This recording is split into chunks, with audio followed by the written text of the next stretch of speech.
Egunon iritsi da ostirala, asteburu hementxe dago, beraz, gora kopak eta topa. Eta egin nagusikoa bazara, egin topa ardoarekin. Gaur, azarako 22 ardo beltzaren mundu eguna baita. Topa egin eta kozinatu. Nazioarteko gastronomian erabiltzen den edari kutxunetako bat da ardo beltza. Plater asko prestatzeko erabiltzen da. Zapore eta usain bikaina ematen baitu. Baina kontu zibili, osasun adituek gomendatutako dosi txikietan kontsumitu, pasagabe. Child, every single thing could blow my mind. Soaking it all up for fun, but now I only soak up wine. They say to play hard, you work hard, find balance in the sacrifice. Yet I don't know anybody who's truly satisfied. You better believe I'm trying. Badakizu ez zein herrialdetan edaten den ardo gehien? Zekit, italian.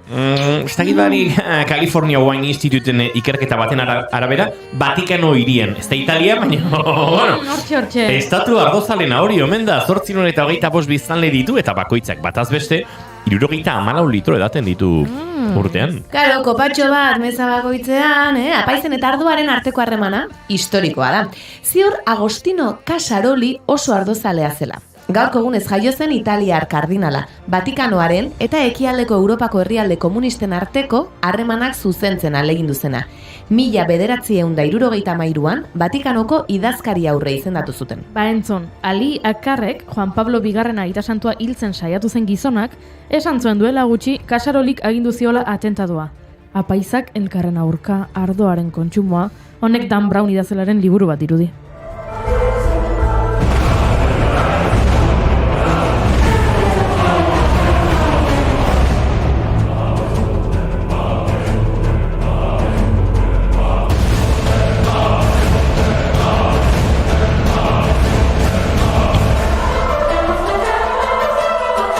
Tira ba Italia hiltzaileekin jarraituz. Gaurko egunez jaio zen Charles Lucky Luciano Sizilian 1887ko azaroaren 24an. Eta nori izan zen Lucky Luciano? Ba, mafioso italiar estatu batuarra. Antolatutako krimen modernoaren sortzailetzat jotzen den gangsterra. 1911an atxilotu zuten lehen aldiz. 1915an, 18 urte zituenerako bere banda propioa zuen, eta 1920an urrezkoa egin zen Amerikako Estatu Batuetako alkoholaren debekuari esker. Lege horrek debekatu egin zuen edari alkoholdunen manufaktura, salmenta eta garraioa herrialde osoan. Alkohol eskari handia zegoenez, gangsterrek diru asko egin zuten. Lucianok eta bere bazkideek New Yorkeko alkohol kontrabandono talderik handiena kontrolatzen zuten. Filadelfiara ere edatzen zena. Hain ziren handiak bere konexioak ezen zuzenean whiskia importatzen baitzuen Eskozia eta Kanadatik, eta Rona Karibetik. Luciano ere ardozalea izango zen seguru.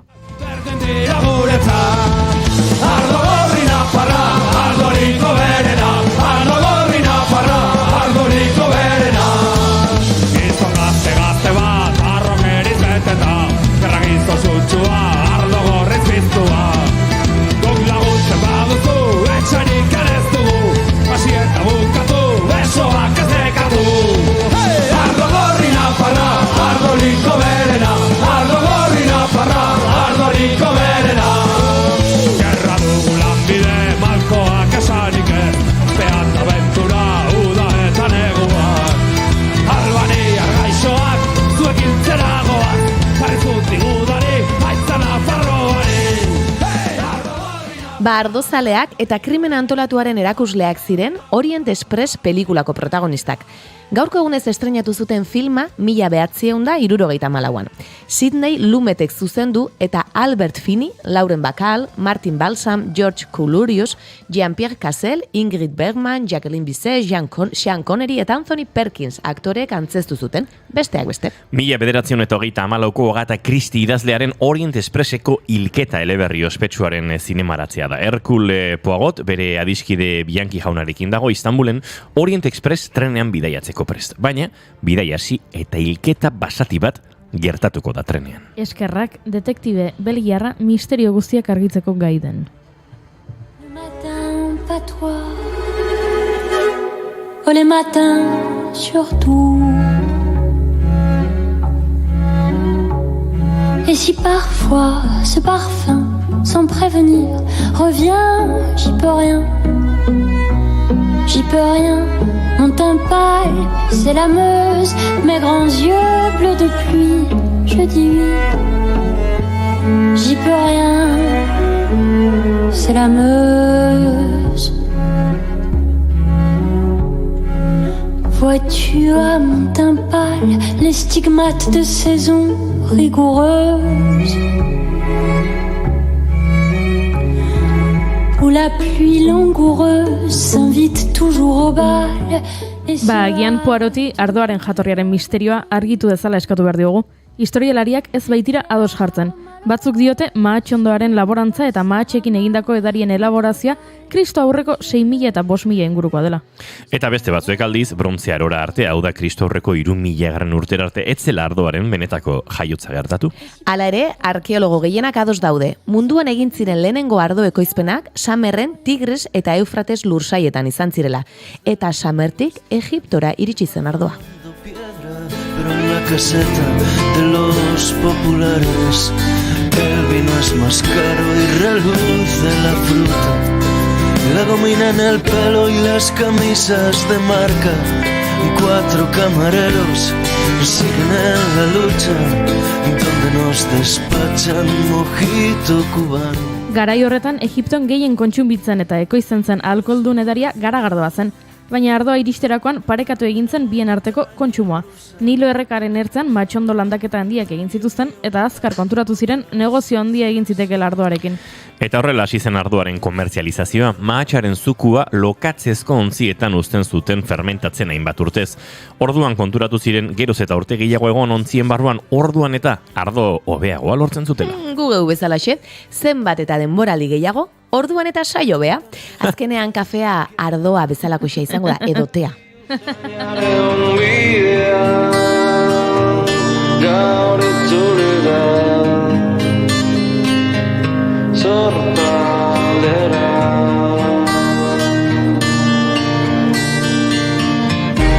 Zuguztitako nireak banderatzat jartuta. Ez da ginik ardoa eta piparrak maridaje ona diren, baina gaur pipertxuriak elkarteko Beñat Urrutiko etxea Arrieta etorriko da, ez dagoeneko gurean da gainera, eta laizteri izango da gure mikrofonoetan. Gizonezkoen arteko erreflexio eta diskidetasun gune bat eratu zuten duela urte batzuk. Sexismoak gizonei nola ere egiten dien eta gizona izateren ondorioak ulertzeko helburuarekin. Bihar azaroak 25 izango da, emakumearen aurkako indarkeriaren kontrako eguna, eta horren arira elkarrizketa ederra izango dugu. Dardarka zeruak, kaldea estatuak, dardarka epaile legedi estuak, emakumeak gaude ia lertzear garrasi batekin.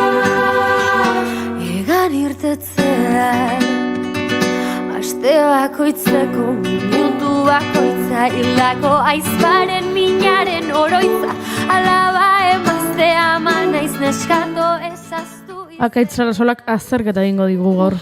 Zuaitz motak, zeintzuk dituzte garai hauetan ostogorriak, eta horiak, eta marroiak?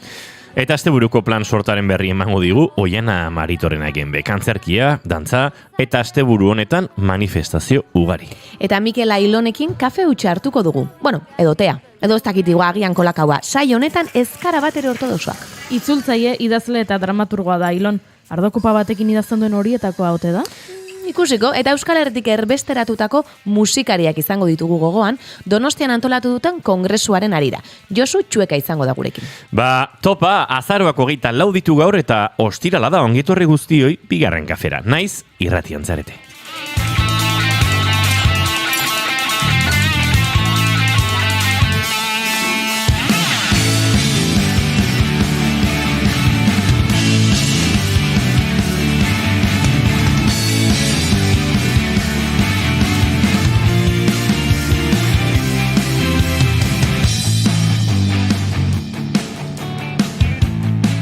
Zuekin Oiana Maritorena genbe, egunon? Egunon! Eta zuekin Goiuri ez egizar, handia, egunon? Egunon! Asteartea, Goiuri, asteartea. Ostirala da! Izketan ari zaizuena Iñigo Asensio Elurbide gaur bigarren kafeak 672 du, azaroak 24 goizak 10 eta 15 minutu, gu hemen 3. Zuekin hurrengo 2 orduetan bat egiteko asmoz ongi etorri. Naiz irratian zarete bigarren kafean.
Goizeko 10 eta 18 minutu, Madeleine taldearen gure etxeari gara entzuten, eta gure etxean pres gara, kafea egin dugu, zu bajuan, goxo, eta naiz eta gaur kaferik gabeko alineazioaren eguna izan, Oiana Maritorenak genberi eskatu barko diutzin, bere maite dut, badakit kafea ez dela ez. Ez, hori ziurrezetz. Begira, etorri naiz, beste bat maite dut bat nekarren, baina gero hemen komentatu dudan baten arira hori aipatuko dut.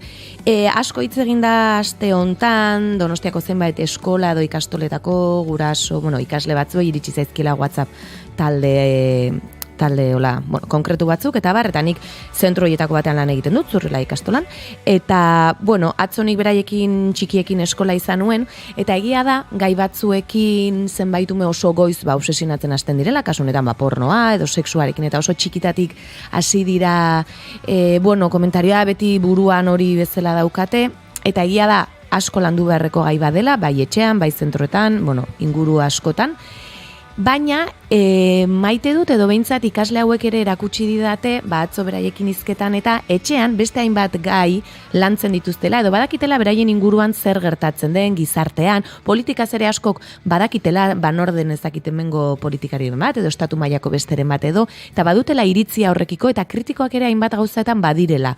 Orduan, maite dut ere ikustean, naiz eta askotan ez fokoa jartzen dugun, gazte hauek edo ume hauek, ez dakin nora joango diren, badagoela ere itxaropin pixkatxo bat, edo gurasoen artean behintzat ere ikusten dela, gauza batzuk ere hitz egiten direla, beste gai batzuk ere akaso askotan zailak dira hitz egiteko, eta oraindik ez dakigu gizarte bezala ere askotan gai batzuei buruz hitz egiten, baina maite dut itxaropentxo hori edo behintzat ikustea, gauza batzuei buruz ere badakite eta iritzia badutela.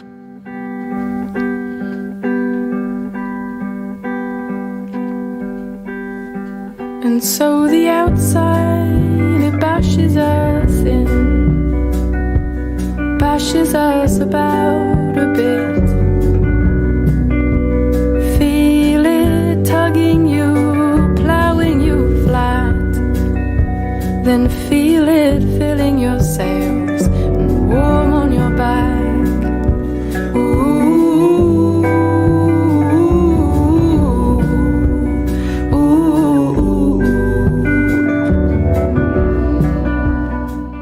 Goiuri ez izarandia, zein da zure maite duta? Bueno, nik albiste bat irakurri dut gorgo izan, dela Akiko Takaoka zientzialariak gidatutako Kiotoko Unibertsitateko... Txin, berriro? Akiko Takaoka Bai. zientzialariak gidatutako Kiotoko Unibertsitateko Bai. zientzialari talde batek ikerketa baten berri eman du. Eta ikerketa honek txakurrekin zerikusia dauka. Orain arte bagenekin txakurrek beldurra usaitzen zutela, ezta? Edo hori izaten da beti, txakurrei beldurra badiezu, ez dezatela nabaritu, ze orduan bai eraso egingo dizute, eta horrelakoak. Orain Kiotoko Unibertsitateak deskurritu du, txakurrak gai direla gezurteroak usaitzeko. Benetan? Bai.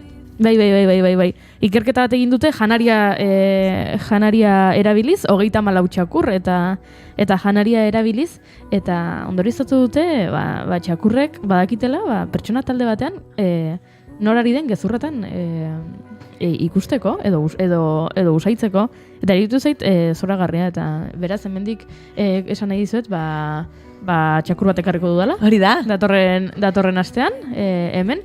Guzti ondo nien naiz egongo, eskerrak. Ea gure gonbidatuek egia edo gezurra esaten diguten, edo hemengo aurkezleek egia edo gezurra esaten duten ikusteko, beraz txakur bat ekarriko dut, eta entzulei abisu bat, ez esan gezurrik zuen txakurri. They did unfold in the wind. Ez da zer egin dudanik hemen. Flow guztia joan zaitu batean. Urduri jarri zara, esan dugulako txakurra karriko dugula. Ekarriko dugula. Ez. Nik ez dut maite nere maite duten zorrora joan eta bertan ikustea ez dela ezer gelditzen. Egiten dute hartzek edo animaliek hibernazioan bezala, ez? Olako akopioa eta gero ateratzeko ordu izaten da, baina ez dut horrelakorik izan.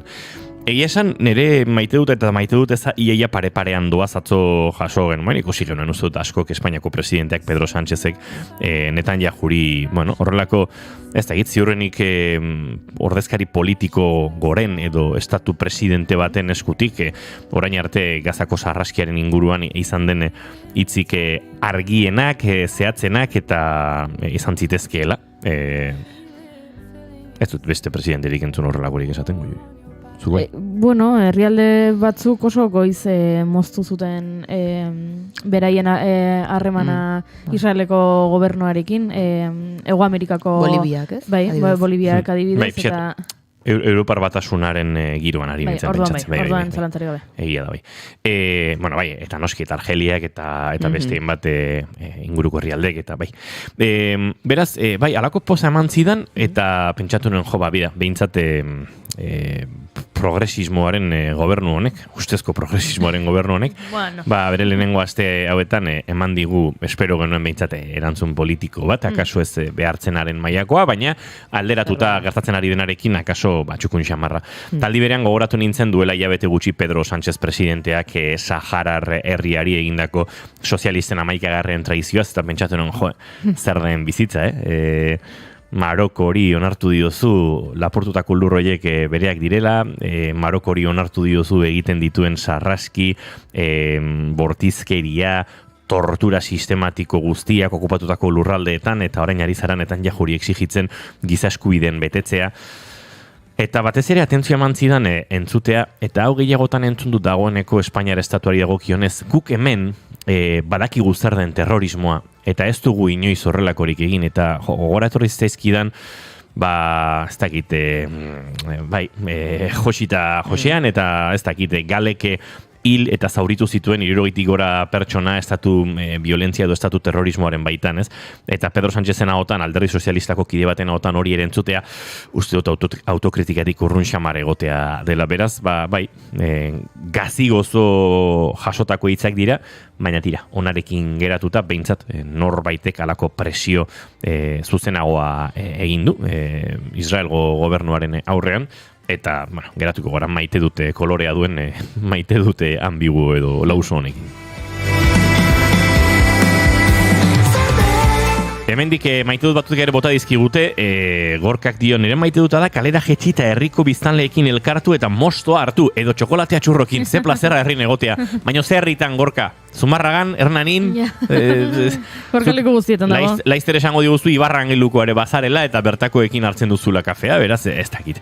Indiokerrek dio, agendarako bihar horeretako leku honan, ohar soinua jaialdiko kontzertuak, Parabellum, Josetxu Piperrak, Zero eta Astelen Goizak hortxe, nire maite duta. Bueno, hori maite duta, baino promoduta da, baina ondo dago. Horrelako elkarteek, horrelako jaialdiak egiten dutenean. Bueno, hori bai da maite dut, bat ados. Jaialdia oharson musika kantolatuta, bale, ados. Eta Gorka jari da hor bere negozioetan, Instagrametik hau eta beste, bueno, nik beldur diet inkluso txikiei hasieran baita katuei, baina katu eta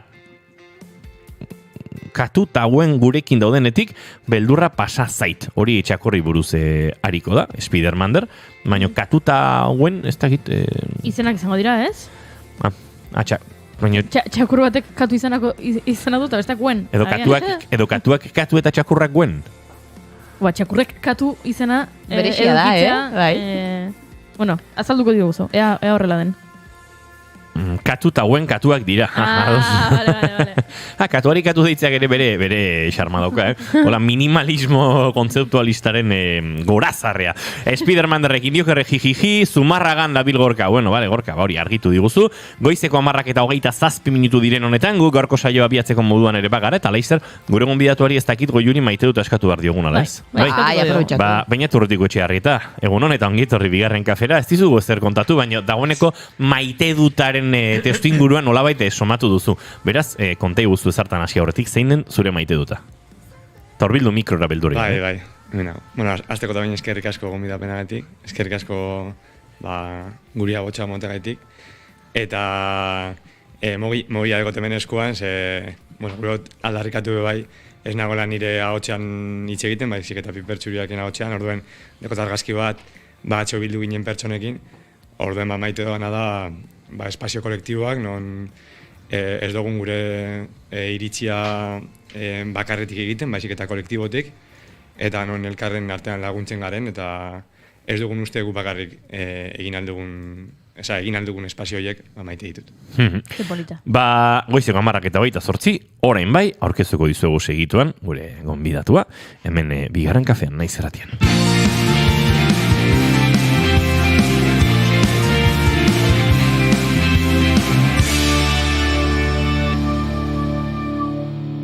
Bigarrenak ez direlako beti okerragoak, bigarren kafea.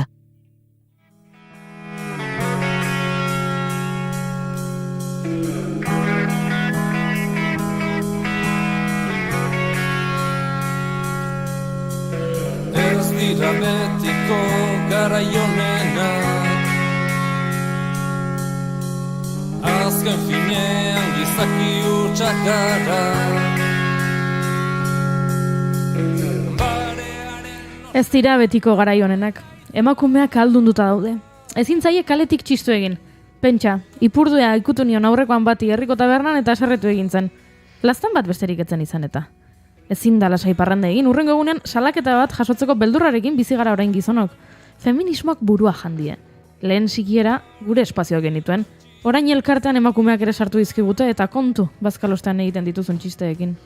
Rutinaren morroiak bihurtu gara, Laztan alen baino lehen aska gaitezan. Feministok eguneroko esaldi eta adirazpenetan ezkutatutako matxismoa ikustarazten saiatzen garen bakoitzean, sareak eta familia elkarrizketak eszeptikoz betetzen dira.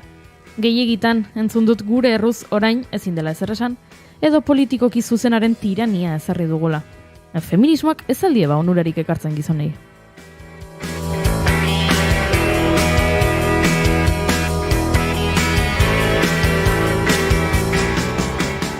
Noski baietz, azken finean, matxismo emakumeen arazo esklusiboa dela uste duenak ez du ezer ulertu.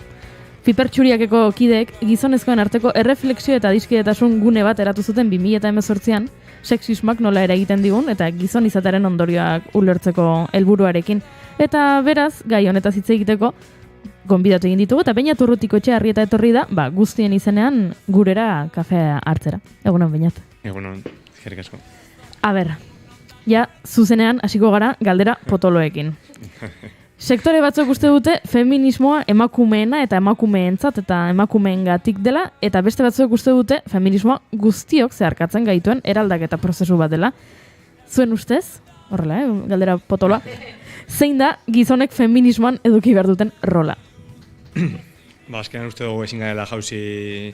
Bueno, guretzat feminismoa da azkenean bizitza zentroan jartzea, ez? Eta bizitza... bizitza zentroan jartzen dugu momentuan uste dut guztiontza dela onuragarria, ez? Kontuan hartuta feminismoa sortzen dela emakumeen lidergotzatik, ez? Uste dut ezin garela jauzi bez betiko kontutan, ez? Gure bai lidergotxara pasatzea horretan, ez? Uste dut, azkenean, emakumeek euren bidea egin dutela feminismotik, bizitza zaintza zentroan eta bizitza on baten bide horretan, eta gizonen kasuan, igual guk ez dugula gure biderik egin, ez? Da orduan, bide hori izan da azkenean, sistemak edo egunerokotasun horretan sartu gara, eta ez dugu igual pentsatu zein den gure rola gizarte horretan, ez? Orduan, oin, sartzea feminismo horretan, bai, hau da bidea, eta hau da guk promulgatu baduguna, eta guk lideratu baduguna, sentitzen dugu ez dela bide hori, ez? Orduan, zain izan gaitezken bide lagunak, ez? Mugimendu horretan, eta gero kontziente izatea bai, Pipertsuria bezalako elkarte bat, bai feminismotik sortu zela, ez? Azkenan pausu desberdinatetik ikusita bide hori garatu behar zela, ez? Eta azkenan ez dira bide paraleloak, baizik eta mugimenduaren parte gara, eta hori bai garrantzitsua dela, rekonozitzea zein den partea, eta esartzea merezi edo behar dugun baino parte gehiago. Izango zen. Feminismotik edo behintzat gure burua feministatzat jotzen dugunok uste dugu zuk aipatutako bide honetan lehenengo pausoa gizonentzat badela, ez? Privilegioaren kontziente izatea eta badakitatzo bilduta egon zinetela eta bota genuen galdera ea zuen artean eztabaidatzeko ea gogoratzen duzuen lehen aldiz privilegio horietaz kontziente izan zineten egoera bat, edo azken aldian privilegio hori agerian geratu den egoerarik eta bide batez inigo zuk ere erantzun dezakezu. Bueno, berari utziko dut azten eta... Bale, bai, itxein genuen horren inguruan, eta planteatu genuen komplexutasun batetik bai aztertzea gai hau, ez? Azkenean, fokoa jarri genuen bai intersekzionalitatean, ez? Azkenean, privilegioak era desberdinetakoak izan daitezke, ez? Bai, gizon izateagaitik, gero beste privilegio batzu sortzen gaitu, sortzen dira bai, kasu honetan, kontekstu honetan, zuri izateagaitik, kontekstu honetan edukazio maila bat izateagaitik, kontekstu honetan X leku bizitzagaitik, kontekstu honetan hizkuntza bat izateagaitik lehenengo hizkuntza bezala, azkenean privilegio batzu sortzen dira eta opresio batzuk, ez? Joaten bagara gizonen kasura eta privilegioa jartzen badugu fokua hor, geratu ginen gauza batekin, guretza dela basikoa eta dela eskubide bat, gizakin eskubidea, dela kalektik beldur gabe joatea. Orduan, hori da guztion artean jorratu beharran, igual gauza konkretu bat, guretzat eskubide minimo bat da gizaki bezala, eta guk sentitu dugu beti, seguru joan garela kaletik, eta uste dugu hori baino gauza potenteagorik ez dagoela, ez? Eta gero eraberean, sentitzen dugu bai, privilegioa dago maila batean, eta bestean egongo zen opresioa, ez? Privilegioa ez duena, opresioa bat dauka, eta hain genuen bai joko bat, privilegio baten atzean presio eta presio bat dagoela, ez? Orduan bai, ze presio jokatzen dugun privilegio horrek eukitetik, ez? Ez garenean kontziente, ze presio jokatzen duen privilegio hori izateaz. Orduan guretzat jorratu genuen kaletik beldur gabe joatea, eta gero bai denbora gehiago niretzat. Horrek ziren bi gauza kontziente izateko kontuatu garela azkenengo urteetan, azkenengo ez da. Aurrekoan aipatu genuenean erromatar imperioaren kontu hau, ez? TikToken modan jarri zela norbaitek deskurritu zuela gizonek, edo gizon askok behintzat, askotan edo maiz pentsatzen zutela erromatar imperioan. Eta gero ondorioztatu zen ez jende askok esaten zen bai TikTokeko bideoetan eta zer den emakumeentzat erromatar imperioa, ez? Baliokidea. Gizonek noiz behinka etxean lasai daudenean erromatar imperioan pentsatzen badute, emakumeek zertan pentsatzen dute eta kritika politiak sortu ziren hortatik ze jendeak esaten zuen, ezakit, baituak izatea adibidez hori da gure erromatar imperioa, igual etxean ongaitezke pentsatuz, amaze beldurra baitzen bagaituzte zer egingo genuke. Eta hor behira, arrakala txiste batetik, arrakala mai gaineratzea. Nik ez egit oso ziur noiz izan nintzen konsiente, baina esango nuke berandu xamar. Esango nuke feminismoa gure bizitzetara, behintzat nerera, gizon individual honen bizitzara, nahiko berandu heldu zela. Nik unibertsitate garaian, ziurrenik, unibertsitatearen giroagatik, beragatik, garaiagatik, niko 28 ditut orain, horrek esan nahi du, unibertsitatera duela 20 urte iritsi nintzela. Feminismoaren presentzia oso urria zen, bai, Oiana, bai, belaunaldi gertukoak gara beraz, bai. Bai. Tragedia elkarabanatu, ez? Bai.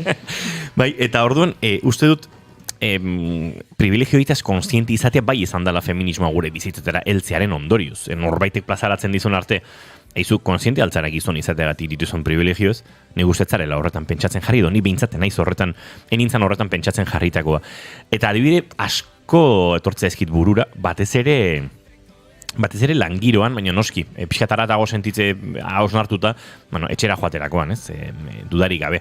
Eta batzutan, justu oso modu zuzenean, ez, inoiz gertatuko zitzai zuen, entzule zareten gizonoi, etxerako bidean gauez berandu, neska bat gertu ikusi eta sentitzea zu ari zarela ura izutzen. Eta gelditu eta atzerako bidea pixkat hartu eta distantzia utzi ze ia egin dezakezuen gauza bakarra hori da. Igual izketan aste bazaiozu esan ez aizu lasai ez dut zer egingo are okerragoa da, beraz, gelditu utzi distantzia eta pake hori eman, ez, orduan jabetzen zara, wow. Nik hau ez du sentitzen, eta gainera nik hau sortzen dut, ez? Baina bai, langiroan, bidaietan askotan guke atzerrian horrelako kirol lehiatan eta aritzen garenean, azken urtetan bi emakume eta gizon bat joaten gara, eta askotan gauzak lortu behar diren momentuan, eztabaida sortzen denean sentitzeak gizonarekiko dagoen atentzio maila edo asko zaundiagoa dela, eta batzutan gure bidai horretan ardura dunden emakume hori etortzea joan zaitezu, zen idietziate kasurik egiten, ez da dago, eta bai, horrek amorrazioa sortzen du, baina bai, ez dakit, kasu asko dira, uste dut, eta horako horrean nola entzuten zaigun guri, eta nola entzuten zaizuen zuei hori ere, badela privilegio bat, eta horrela, ez dakit, mila. Bai. Presioa eta prezioa hitz jolas hori aipatu duzu, eta horretan pixka bat sakontzeko, aldiz, galdetu nahi nuke, zein egoeratan sentitu izan duzuen zuek patriarkatuaren zama, zelen aipatu dugun bezala, matxismoa emakumen kontua dela soilik pentsatzen duenak ez du zer ulertu. Bai, hori igual bai, alnaz. Joan, igual kasu konkreto, edo nik zelan bizi izan doan. Gogoratzen doan lehengoa, txiki-txikitan, ez nintzen konsiente orain dela urte bat arte edo izan zen, koletak egitea ulean. Hori izan zen, eta bindoko koleta bat ez, errebindikatzeko kontuatu nintzen, joder, lehen guzen zitzaizkian eta orain segaitik ez. Eta gogatzen du momentu bat, izan zen hori, hori ez dela zuretzat ez. Eta hor bai sentitu nuen, eta hori izan zen oso gaztetan, momentu batetan ez dozu pentsatzen segaitik den, oso umetan ez gaztetan ez, eta ez dozu pentsatzen segaitik den ez. Sama hori edo zu izateko, edo nahi baduzu hori dukin, ze arazo dagoen hori izateko. Hori gogoratzen da lehenengo momentu bezala, eta orain gogoratzen doanean, ostra, izan zen oso potente, esesko hori ez. Eta nik uste dut beste badala, bai sentitzeko, gauza desberdinak sentitzeko aukera ez. Ontsa bertan, orain dela urte batzuk, igual nire buruan ez nion emango baimena itxekiten ari naizen bezala itxekiten ez. Nau, dekoazen emozioak momentu honetan dira oso desberdinak, igual, orain dela urte batzuk esango nuen, bainat, limitatu egiten ari zaretena, isildu zara izan sentitzen, eta egin behar duzuna, ze dauta egin behar duzuna, ez? Orduan nik esango nuke batzutan, sama hori da, ez adirazteko aukera hori, ze azkenan, atxo egin genuen reflexioa zen, orain arte adirazte horrek, bizirauteko aukera gitziago ematen zizun, ez? Azkenan, baztertzeko aukera bazegoen, bai eskolan edo ez, azkenan, bulina edo, adierazten baduzu, ez daudela ondo, edo, deko zuzela beste sentimentu batzuk, más allá de ondo nago, zelan zaude ondo, garo, azkenan izan da, bizi izan dugu edo, edan izan dugu, ez? Hori ez da ona, orduan hori, paltzen duzu edo hori ez duzu adierazten, kontxiente zaren arte zure buru ari zarela min egiten, eta azkenean violentzia bat ari zarela bai zurekiko egiten, eta gero horrek eragina daukala inguruan, eta gero ez responsabilizatzen individualki. Ez esaten, hau sentitzen dut, eta hau txarra da ez, bai elkarbanatze hori uste oso garrantzitsua.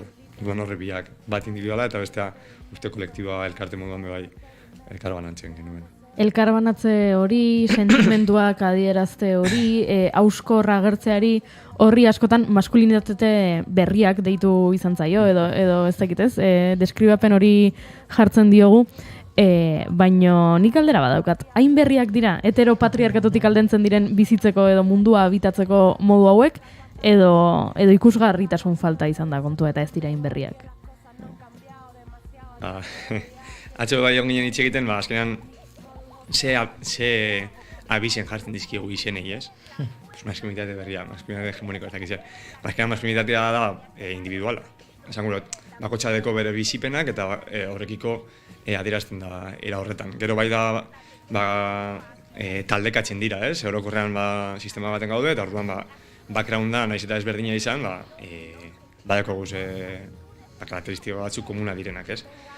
Eta berri hori ados alde batetik, igual ez direla elkarbanatzen, edo ez dira hitzetan jartzen, eta eraberean uste dugu direla gizakiaren beharrak. Ez dakit ez, igual aiztu zaizkigula zein diren behar izan basiko horiek, eta ari garela botatzen basikoetara.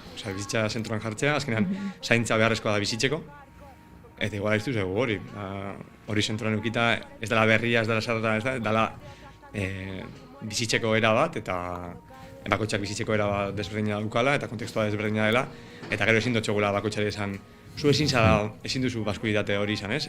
Ze aukera auki duzu beste maskulitate bat garatzeko, zein izan dela zure kontekstua, ez? Azkenean bebai, gizarte moduan bebai seinalatzen ditugu, ez? Pertsonak igual, toksikoa direnak edo, baina ulertu ezagun zer dagoen pertsona horren atzean, zein den kontekstua, responsabilitatetik, eta era berean, ez esaten bez, venga, pobrecito, hori ez da bidea, eta era berean onartzen bai responsabilitate individuala, eta bai sistema daukan pisu hori, ez? Orduan zean landu horiek biak. Hemen txatean bota dute, indiokarrek nire nahiko berandu hartu nintzan ditugun privilegietaz eta sortzen ditugun deserosotasunetaz. Eta oso aberasgarri egin zitzaiten oihartzunen sortu genuen maskulinitate taldea eta ikastaroak. Lehen Goiuri galdetu duzuzuk zein dugun maskulinitatearen zama edo, patriarkatuaren zama. Uste dut hemen badaudela adar ezberdinak ez, nik batetik konsienti izan gabeko garaiari erreparatuko nioke, umetan neskekin asko zobeton moldatzen nintzelako omarikoia da, alegia. Eta hori errepikatu da, beraz uste dut badagola ez, patriarkatu homofoboaren zama bat. Ez dakit garai batean bandolera bat bazen eraman, eso es una mariconada, hori entzutea, inguruan. Bueno, mariconera deitzen zaio boltsa horri, esteko. Ez dakit fularren bat jantzi eta horren inguruko, eta dena da gaur egunez zuok ere patriarkatua sentitzen duzuen modu, baina ez exageratu edo broma bada, ez? Eta horri aurre egin diozuen, zeatik, hau taula. Eta gehiago beste garai bat igual modernoagoa izan dena, ez? Ja, konsiente zarenean zu zeu, garaikideagoa esango du, nire bizitzan azken urtetatik gertuago, zerbait salatu, eta, oain feminista zea hoze, ez? Bueno, bai, noski naizela, baina ez, eta hor badago, pixkate, hau askotan gertatzen da, uste dut, zapaltzaileak oso gaizki kudeatzen duela, bere banduan sentitzen duen inor beste banduan ikustea. Eta orduan, zuk gizon balin mazara, nola zara feminista, eta hori, uste dut ere, badela hor zama bat, ez? Eta, zama hori aurre egin behar digu, noski gure privilegien artean ardura batzuk ere badaudelako, baina uste dut, urte askotan ere izan dela pixkat homofobiatik, eta normatibotasun horren ezin hautsi hortatik. Indiokarrek aipatu du ez, Oiartzunen sortu zuten maskulinitate taldea eta ikastaroak, eta pixkat horren arira aurrekoan ari nintzen elkarte feminista bateko webgune ikusten, eta harrituta gatu nintzen, argazki asko zeuden ez, eta argazkiak ikusten ari nintzen, eta argazkietan agertzen ziren, ez dakit, jabetze eskolak edo alduntze taldeak emakumenak, eta hortan agertzen ziren, beraien aurpegiak, argazkiak, bere osotasunean ez, eta batzeuzkaten elkarte horrek baita ere antolatzen zituelako, gizon taldeak edo ikastaroak, eta aldiz, argazki horietan, etzen gizon horien aurpegia agertzen, anonimotasuna mantentze aldera edo. Baina nik aurretik emakumeen aurpegiak ikusiak nituen, webgune hortan bertan. Horrek adierazten du, oraindik lotxatik parte hartzen duzuela horrelako taldeetan, edo lotxak, edo beldurrak baduela horrelako zama? Zakit, atxo bai planteatu ginen hori galdera hori ikusita, eta ikusten genituen, ikuspuntu desberdinak, ez? Alde batetik ikuspuntu azan bai, incluso elkarrizketa honetara etorteko bai ikusten genuen barne gatazka bat, ez? Honetara eta edo zinetara, ez? Programa bizatea. Ez guregatik, oso jatorra gara. Ez guregatik, oso... Baizik eta azkenean, uste dugulako lanketa, barne lanketa bat eki bar dugula, ez? Orduan, orain arte, ez? Bizitza banatzen badugu, ez? Bi partetan, ez? Pribatua eta publiko bizitza horretatik uste dugu, ez? Gizonek publikoan eduki duen espazioa oso handia izan dela, ez? Eta orduan berriro hartzea espazio bat, eta esatea, bitugu gara gizonak lantzen duguna ez dakiz zer, guretzat dela bai kontraesankorra, ez? Batzutan, eta kontraesankor horretatik lanketa asko daukagula barnean egiteko. Eta orduan, aspalditik edo, azkenengo hilabetean behin biltzen gara, eta pipertsuriak lehen esan dozu data bat uste dut aurreragotik dagoela sortuta, nik uste dut 2008 dara. Baina, ni lehenengo urte bat aramat, jartzeko gainean, jendeak urte asko dara matxa honetan. Basan hori, ez? Zenbat lan egingo dugu barnean, eta zenbat lan egingo dugu, eskaten diguten aminga, elkarrizketa bat, ezak izer, ez? Eta hor bai daukagu gatazka bat. Ez gara heldu lotxa puntu horretara arte, igual izan daitezke dagoela, barnean dagoela hori. Identifikatu duguna da, gure lanketa edo ehuneko bat egin nahi dugula barnean, bertan gauden pertsoni bai elkarrekin lagunduz, eta azkenan helburu nagusitako bat da, gure artean beste era batera erlazionatzea, ingurukoekin bai beste era batera erlazionatzeko ere bai hori da. Baina bai, ez dakit, ez genuen lotxa arte heldu kontzeptu moduan. Txatean indiokerrak esaten dugu guztiz ados inigokin, uste dute haurtzaroko gai hau eta zari dela, eta espero dut ditugun tik edo gauza horiek nere txikiari ez trasladatzea. Eta uste dut hemen meloi bat badagoela, ez? Zenbat garen edo daukagun gure gurasoenetik, gure kasuan ziurrenik aitaren figuratik, orokorrean nik aipatzen ari banaiz ez azken urteetan iritsi dela, azken urte batzutan baina feminismoa gure bizitzetara, pentsa, feminismoaren inguruan hausnartu ez duten gizonen seme ere bagara, gaur, ni behintzat, eta hor ere badagoela ez, desikesketa prozesu potolo bat, eta orokorrean konturatzen ez garen eredu izatearen edo eredu negatibo izatearen gaitza ez, eta hemen pentsatzen dut badagoela ziurren gure aitetan ardura, gure ametan ere bai, gugana, eta ez dakize puntutaraino goiuroian, zuen kasuetan, zuen amen arduretatik ere bai, ez? Azkenean oso ikasitakoak garelako, eta oso ikusten dugun hortatik eraikitzen dugulako, eta ez dakize puntutaraino zoi ere desaraikitzea egokitu zaizuen haurtzaro horiek. Bueno, zalantzarik gabe, eta nik oraindik familian ezagizue ze burruka dudan bazkari familiarretan ohitura dugulako gizonak mailaren alde batean eta emakumeak mailaren beste aldean eseritzeko. Nere izebak mailaren ertz batean eta bere senarra eta beraien senarrak bestearen ertzean eta nik esaten diet. Baina hau zergatik egiten da, hau ez dator benetan interes gehiago duzulako nire beste izebarekin hitz egiteko edo nire bi osabak ez dutelako aspaldian elkar ikusi. Honek badu arrazoi patriarkal bat, eta zergatik batzuk mailaren alde baten eta bestak mailaren beste aldean, zergatik nire ama, izeba, lehengusinak eta amona lehen esertzen zen lekua, eta bain izebak eta esertzen diren lekua dago Sukaldetik askatik gertuago beste aldea baino. Bueno, hainbeste gauza desera ikitzeko.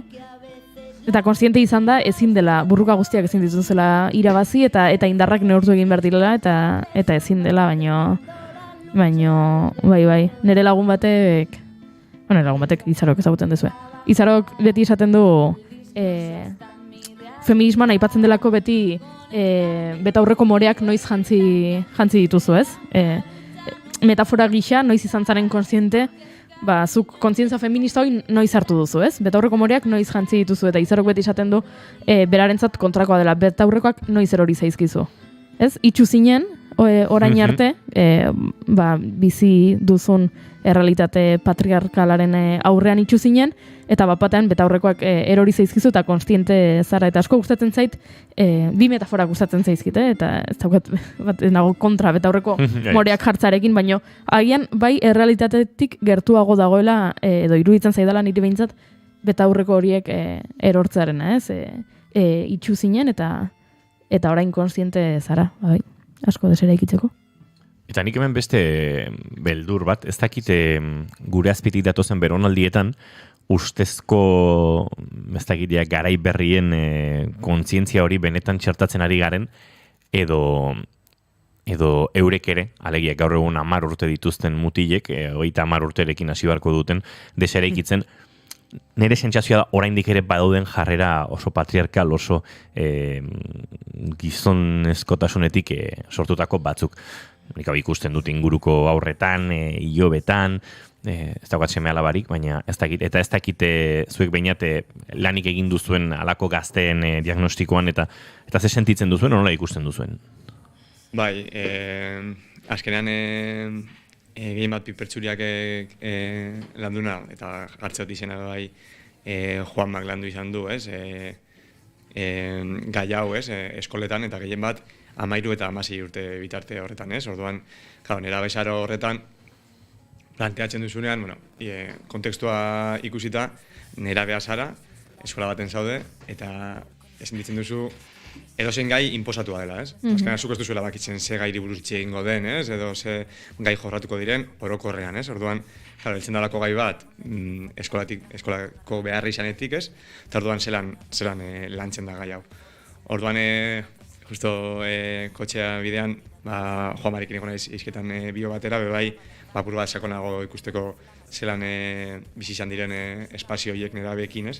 Eta normalean resistentzia hasieratik egoten da, ez? Orduan, ze garrantzitsua den, lehenengo orduan edo, konfiantza bermatzea, ez? Azkenean, ikasi dugu harreman batean, ez? Edo eman hartu batean, izango zela justu alderantzizkoa lehenengo emate horretan, lehenengo como deskonfiau behar dala. Eta gero ja, si eso confío, ez? Orduan, oso garrantzitsua izaten da lehenengo konfiantza hori sortzea, eta hori sortzen den momentutik, aipatzen zidan, normalean asko zabaltzen direla. Eta lehen lanketa izaten zela gizonekin, eta orain ja talde mixto guztiaekin, eta saiatzen dela prozesu integral bat eramaten, eta agente desberdinekin, azkenan gurasoekin, irakasleekin, eta gero ikasleekin ere bai, bestela, akzio puntualak retxaso asko sortzen duelako. Zagaitik ez duelako sortzen kontzientzia maila bat, ez duelako joaten apur bat errora. Orduan bai gizarte moduan, orokorrean, gelditzeko, pentsatzeko, reflexionatzeko, eta errora joateko daukagun denbora, igual, ez dakit eta gutxiago den, ez dakit kontziente garen, zenbat dedikatzen diogun reflexionatzera eta errora joatera, eta guztien ditzen dugu errora ez bagoaz, resistentzia handia daudela. Azkenean, mezu oso laburrak, ni machismo, ni feminismo, jazta hori ulertzen duzu, eta ez da, ez basoaz apur bat errora, hori geratzen datzu buruan, eta oso mezu erreza da txertatzeko zure buruan. Orduan bai uste dugu, behar dela, como gelditzea. apur bat. Eta orduan hor dago, zen momentueko guz gelditzeko. Eta jarriko dugu fokua gazte horietan ea benetan ekungo duten desera ikitzeko, edo jarriko dugu fokua horretan. Eta era berean, sistema moduan zenbat gelditzen garen pentsatzeko eta reflexionatzeko zein den gure posizioa gizartean. Abietan, pare balko ginuke, ez? Escuela, y lo que duela, si es que tiene que doler, la flama sin calma que arder tenga, que así siga ardiendo, que siga fosforeciendo si tiene que florecer. En un cordel, a colgar la copla que el viento mece, que pocas veces merece, cada pena suelta voz, cada tos, pensando en sacarle voz. Zuen webgunean ikusi dut gauza bat, kriston meloia iruditzen zaidana dela irakurri dut. 29 urteko gizon kuadria batekin bildu gara lan saio batean, emakume desberdinekin behin eta berriz indarkeria sexista erabili duen kuadriako kide baten kasua aztertzeko. Wow. Ze hau askotan aipatzen dugu, ez? Garrantzitsua dela jarrera matxistak eta eraso sexistak eta seinalatzea, baina ze zaila den zure anaia, zure lehengusua edo zure kuadriako bat denean erasotzailea. Ez dakit esperientzia honen inguruan zerbait kontatu daitekeen, intimotasuna babestuz noski, baina oso interesgarria iruditzen zait. Bai, bardina. Elkartean bildu ginenean, orokorrean gehienok ez genekien zein izan zen kasu hau, ez? Azkenan webgunean deskribatzen da egunerokotako zuen aktibitatea eta bakutsak rol desberdina bat daukagu, ez? Orduan, goizean bebai Juan Magaz egon elkarrizketan gai honen inguruan, ez? Eta azkenean izan zen momentu konkretu bat, non ikusi zuten gai horrek kuadria banatzen ari zela, eta orduan behar zuela interbentzio bat, ez? Eta orduan laguntza eske etorri ziren pipertxuriak era, eta azkenean laguntza izan zen ez isolatzetik. Ze uste dugulako, edo sentitzen dugulako, azkenan bidea edo, ez dakit bidea errazena edo bideoikoena da, seinalatzea, esatea zuza dela matxista bat zaela, dekozula joera matxista bat, eta gaina dekozula akzioak matxista eta eraso horretatik, ez? Eta hori, identifikatu ostean, isolamendu harrean, zelan egin dezakegu pertsona hori kontziente izateko zer eragiten ari den, bere portaerak zer eragiten ari den, hori zen gakoeta bat edo akziotako bat, eta era berean bebai, gu, ez, kuadria moduan bebai, guzti horretatik bebai zen badaukagun, ez? Azkenean, igual batzutan, azaleratzen da, eta azaleratzen denean, oso notorioa da, eta joder, ez dakite, argazkia bilatzea dituzu taldeetan, eta zer, baina, zuk zure bizitzan zenbat egin duzu horretatik, ez? Orduan, horre interbentzioa da prozesua izan zen, pertsona hori ez isolatzearen prozesua, dela bebai, gizonetan bebai ohikoena, ez, isolatua, eta isolatzen zaren momentua, pasatzen zara bukle batean, eta batzikutan igual violentzia gehiago, azten zara beste erabateko irtenbidea bilatzen, izan daiteke drogak, edo isolamendu horretatik normalean ez da osasuntsua isolamendu hori, ez? Orduan, zelan tratatu isolamendu hori, eta bebai gereukin, bebai azterketa bat, orokorrea dela. Bere kasuan azaleratu du, eta orokorrean kuadrian edo orokorrean gizartean guzti horiek baditugu, eta azaleratu ditugu, seguramente momentu desberdinetan, eta orduan prozesu hori izan zen kuadriaekiko tresnak ematen pertsona horiei, euren burua benetan prozesu hori eramateko. Ez pipertsuriak laguntza, baizik eta prozesu haurek lidergoa hartzeko kuadriak, ez isolatzeko, eta euren buruan erreflexio bat eramateko. Eta izan zen, jomanen hitzetan bebai, kriston postasuna olako mezu bat, oso gogorra, ez jarrotxa, eta ere postasun bat, kuadria bezala bebai, kontzientizate horretan, eta garrantzia motea, erlazio bateri, edo harreman bateri, oso potentea. Eta izan zen pandemia garai.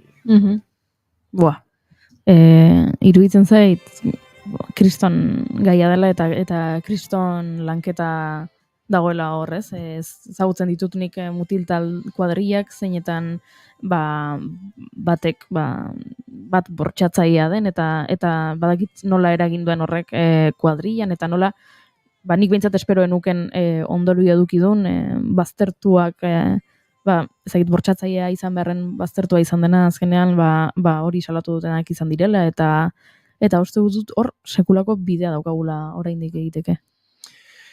Bai, bidea daukago egiteko, baina goizeko 11 dauzkagu eta uste dut beste aukeraren bat baliatuko dugula lasai eta luze gaiaren inguruan aritzeko. Azken ordukoaren bila egin behar du salto naiz irratiaren estudio zentraletara, beraz, Beñat Urrutikoetxea Arrieta, Piper Berdeak taldeko kidezaren horretan. Zuri eskerrak baita talde guztiari, badakite denon artean landutako osnarketa baten bozera maila izan zarela, beraz, guztiei eskerrak, eta eskerrak egiten duzuen lanagatik. Sanda bezala uste dute aitzaki gehiago topatuko ditugula gaiaren inguruan aritzeko, beraz, mil esker eta laizter arte. Erikasko bihotxez eta kontaktu gauz. 11 eta 30 segundu diren honetan, bagoaz naiz irratiaren estudio zentraletara, azken ordukoaren bila, Jon Telleria Barrena egunon. Barkatu, oraintxe agurtu gozaitu behar bezala, Jon Telleria Barrena, orain bai, egunon. Bai, keixo egunon daizuela guztioi, greba feminista orokor horri begira gaude, azarraren 30ko deialdi horretarako dei eginez, Donostiako sarrera nagusietako bat moztu du goiz honetan lab sindikatuak. Eulenen egoitza parean izan da ekimena, zaintzaren inguruko negozioa salatzea zuten helburu eta ertzaintza gainbat kide identifikatu ditu, greba feministarako deia zeramaten pankartekin eten dute trafikoa gaur goizean.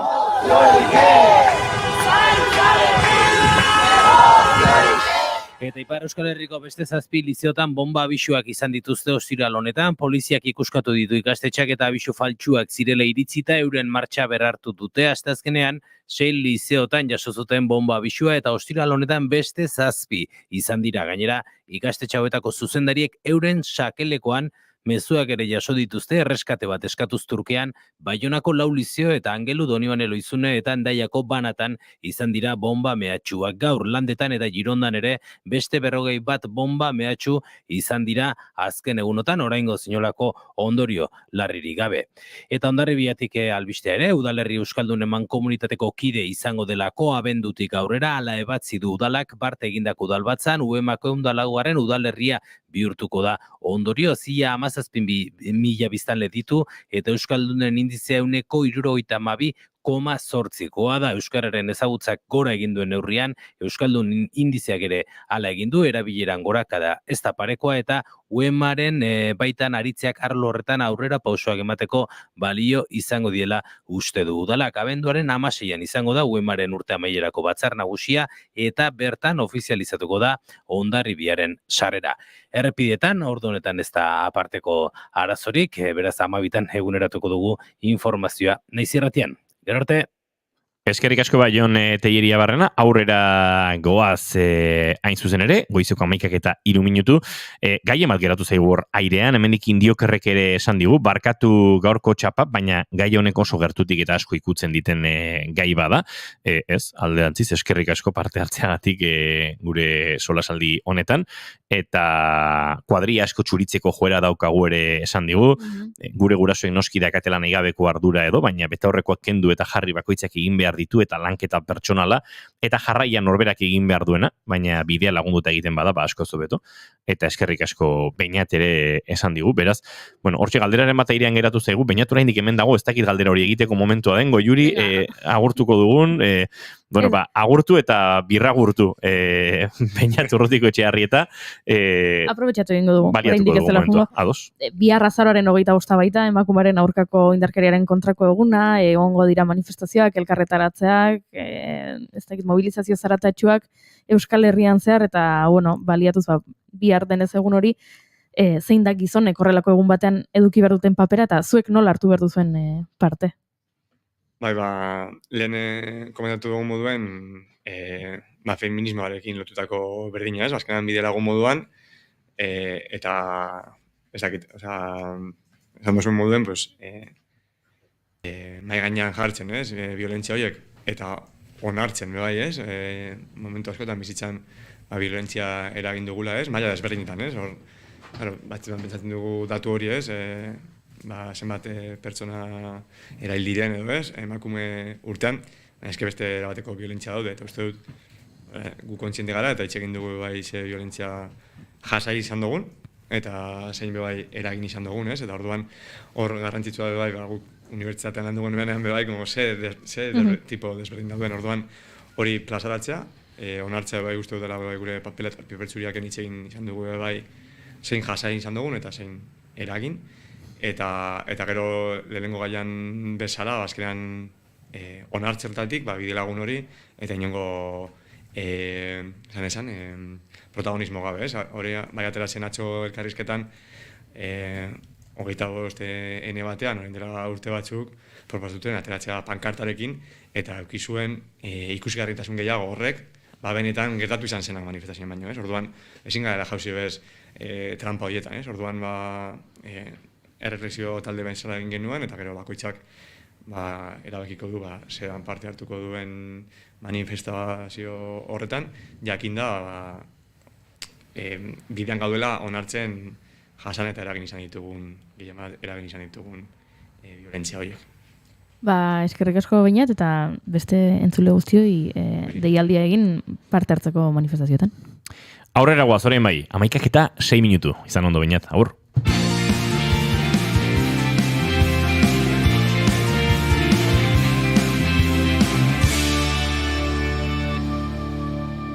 Bigarrenak ez direlako beti okerragoak, bigarren kafea.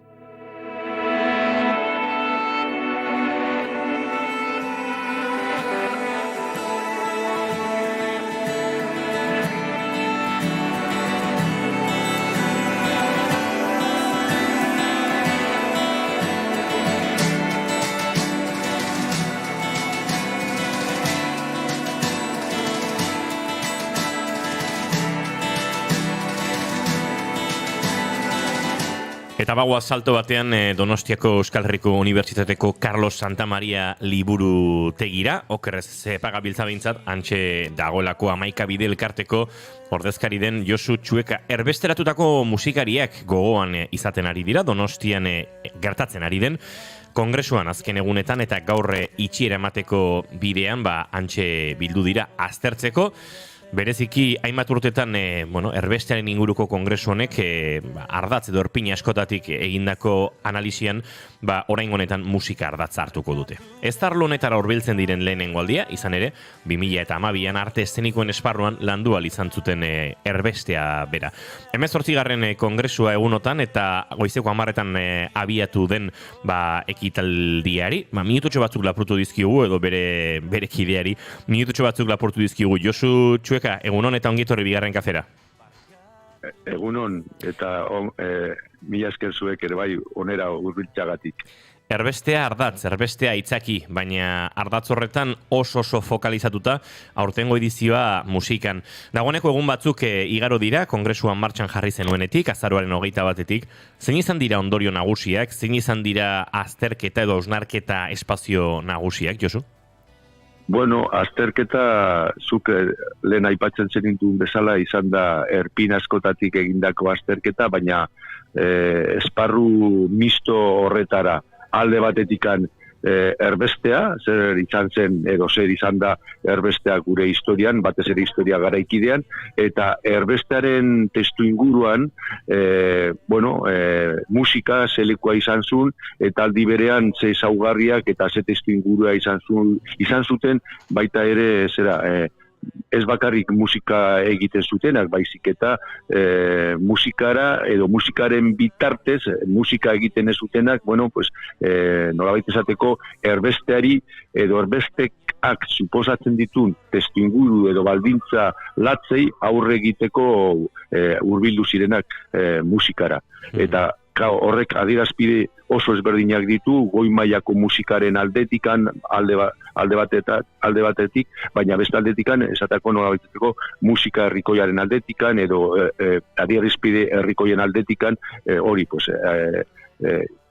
frutu ezberdinak eman zitun, eta, guzti hoien gana, neurri handi batean, saiatu gara hurbiltzen, edo saiatzen ari gara hurbiltzen egun hauetan.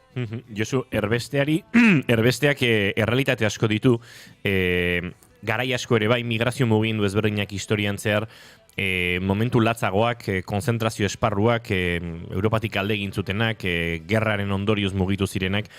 musikak funtzio sozial garrantzitsua izan du hor, bai nostalgiaz eta nortasunaz hitz egiterakoan, baina baita ziurrenik egoera nahiko latzetan egon direnek, nolabait, leuntzeko erraminta ere izan dutelako, ez, bizi izan dituzten erraminta egoera horiek. Bai, esateako jendea kontzentrazio zelai batean dagoenean, eta bakarrik dauka goian zerua eta inguruan ditu txarrantzak edo esiak eta inguruan ere bai militarrak edo poliziak eta ezin dute hortikan atera eta horrela, pues bueno, beti hor kulturak bere lekua edo bere bidea egiten du. Eta musika, esatako musika korala kantatzea da gauza erresna egiteko. Eta nahikoa da zaletasuna izatea eta beste aldetikan hor, pues bueno, aditu batzuk izatea hori martxan jartzeko. Eta hori jarri zituzten olako zerak leku askotan, eta batez ere hori leku zai hoietan. Gogoan izango dugu esatako Bigarren Mundu Gerratean nola esatako Ravensbrücken horko zelaian emakumeek esatako osatu zuten operantzeko bat eta burutu zuten. Auritzen bertan bazegoen orkesta bat horrela bertatuko batzuek eginakoa. Eta guregana etorriz nola izateko gure Euskal Herrira esateko, pues hori hemen inguruan esatako izan genuen gurseko zelaian, eta aurretik sortutako beste konzentrazio zelaietan, ondartzetan, ondartzetan, egin zituzten lehenbiziko gauzen artean izan ziren hori, koruak osatzea eta kantuari egitea. Eta baita esatako gurzen hainbat orkesta martxan jarri zituzten, batzutan zituzten musika gaiuekin, eta beste batzutan, improvisatutako edo kartoiz egindako instrumentuekin eta horrela. Baina, esan dudan bezala, errezena da gaur egun, errezena da kantu egitea, kantatzea, eta nahiko zen persona bat sale izatea bere inguruan talde bat osatzeko, eta kantuen bitartez egoera latz horri neurri batean aurre egitea. Asperdura kentzeko, kantatzea, eta supatzen dut, nik uste dut hori izan zela, ez bakarrik indartze psikologiko bat, baizik eta adieraztea hor nortasun bat zegoela, jende batzuk zeudela hor, eta kantuen bitartez adierazten zutela bere eraupena edo bere jarraipena hor egongo zela adierazteko hori. Asko zarete, nolabait, kongresu honen batzorde zientifiko osatzen duzudenak, edo bertan izango zareten adituak, Renoko Unibertsitatetik, Nevadatik, Bartzelonatik, 11 bide elkarteko hainbat kide, tartean zuzeu, Josu, nolako izan da bilaketa lan hori, edo nola jarri zarete harremanetan, ez dakit kongresuaren beste edizioetan ere batzeuden dagoeneko horitako askorekin bideak zabalik, edo kasu honetan musikaren analisirako zehazki hautatutako aditu batzuk izan diren kongresuaren edizionetan? Guk kongresu guztiak, zeren hau da gure 18. Kongresua, bai? Eta kongresu guztiak prestatzeko beti egiten duguna da, mezuak bidaltzea gaur egun gainera hori, internetekin eta horrela asko zerrezagoa da, elkarte memorialistera, universitatera eta horrela, eta aurtengoa prestatzeko gauza bera egin genuen. Eta, nola hau zen bigarren sintagma, lehenbiziko sintagma beti da erbestearena, eta bigarren sintagma aurtengoa zela musikarena daola, bereziki landu genitun harremanak, ikastetxe edo musikarekin zerikusian daukaten ikastetxe edo gunekin. Hemen esan dezagun, harremanetan sartu ginen Eresbilgo jendearekin, eta Eresbil Atletikan etorri da garai batean izan zen bere zuzendaria, Jon Bauez, eta honek egin zuen oso hitzaldi aberatz eta ona aurreko egunean, baita ere, harremanetan jarri ginen esatako, nola da, hemen aurrean dagoen musiken erekin, eta baita ere, probesten dugu, beste urtetako kongresuetan egindako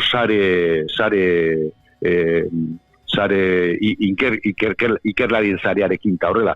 Eta horrela zabaltzen dugu, eta horrela, beti urtero ditugu, beti islarien artean edo ponenten artean, hori, kanpoko unibertsitate koekin batera, pues, beste ikerlari asko, beste lekutatik etorritakoak, baina, egungo kongresuan, musikarekin edo musikologiarekin edo musikaren historiarekin zerikusi zuten ikerlariak da horrela. Eta horrela nik uste dut, osatu dugula, bueno, itxusia da nik neuke esatea, baina esan nahi nuke oso biltzar potentea izan dela, eta batez ere azpimarretuko nituzke hori, joan den egunean Jon Baguesek egindako hitzaldia, eta atzo esateako, eta zoritzarrez ez du inungo oihartzunik mediotan horrela, baina atzo izateako etorri zen Lucy Duran, hau da etnomusikologo bat, berak esan zuen bezala, ez dauka nazionalitaterik, zeren bera jaio zen estatu batuetan, baina ibilira Inglaterran, ibilira Afrikan, eta bere gurasoak ziren, bueno, aita zen Espainiarra eta ama zen Britaniarra, berak esaten zuen ez zeukala nazionalitaterik, baina esatako, emakume hau esatako, Gustavo Duranen alaba, oso, ikerlari, etnomusikologo potente bat, eta musika ekoslea ere bai bada, eta atzo esateko ikaragarrizko hitzaldia eman zuen, eta bueno, pues, nik uste dut hori, oso ondo ateratzen ari dela, gure kongresu hau. Tira, Josu Txueka, lehen ere telefonoz aipatu dugun bezala, atzo aipatu genuen bezala, saiatuko gara datorren astean zurekin hitzordu zuzeneko aurrez aurreko eta lasai bat egiten, baina behintzat oraindik gertatzen ari den nazioarteko musika erbestean izenburua duen kongresu honetan, nahi genuen minutotxo batzuk zurekin hitz egiteko hartu, gaurko saioak eman dizaiola kongresuari merezi duen eta behar duen amaiera, eta esandakoa gaur egunean zehar ea hitzordu hori lotzen dugun, eta datorren astean gure entzulek aipatzen ari zaren kongresu honen bueno, sakontasun hori guztia nolabait ezagutzeko aukera ere baduten. Oso ondo, mila esker, jungo naiz oso gustora, zuen mikrofonotara. Eskerrik asko, ondo izan, Josu. Aio.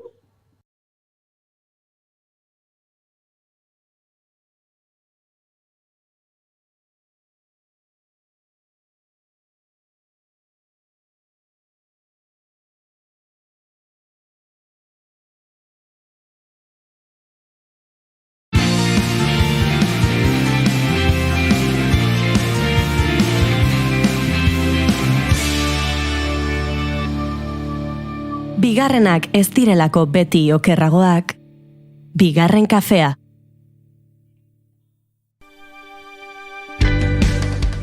Ez dakitzu zer irakurri eta gomendio bila zabiltza?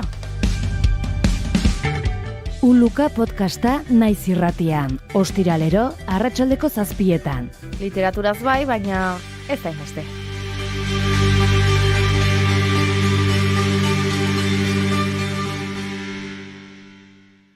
Naiz irratia entzuten ari zara. Bilbo aldea, 92.2. Gasteiz eta Arabako Lautada, 91.5. Donostia aldea, 93.8. Gernika, 96.7. Leitza, 95.1. Bortziriak, 103.1. Urola, 91.8. Goierri, 102.2. Legazpi, 94.6. Naiz irratia.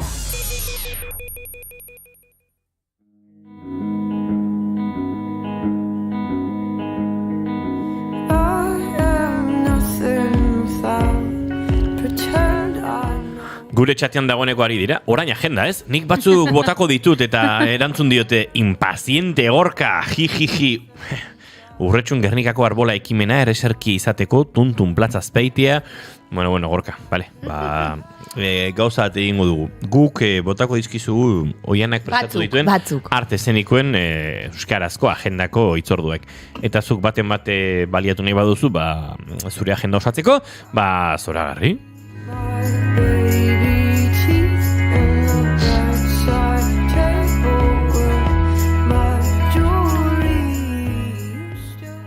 Azaroak 24 ditu gaur eta azaroak 24arekin badaude hainbat eta hainbat lan dagoeneko.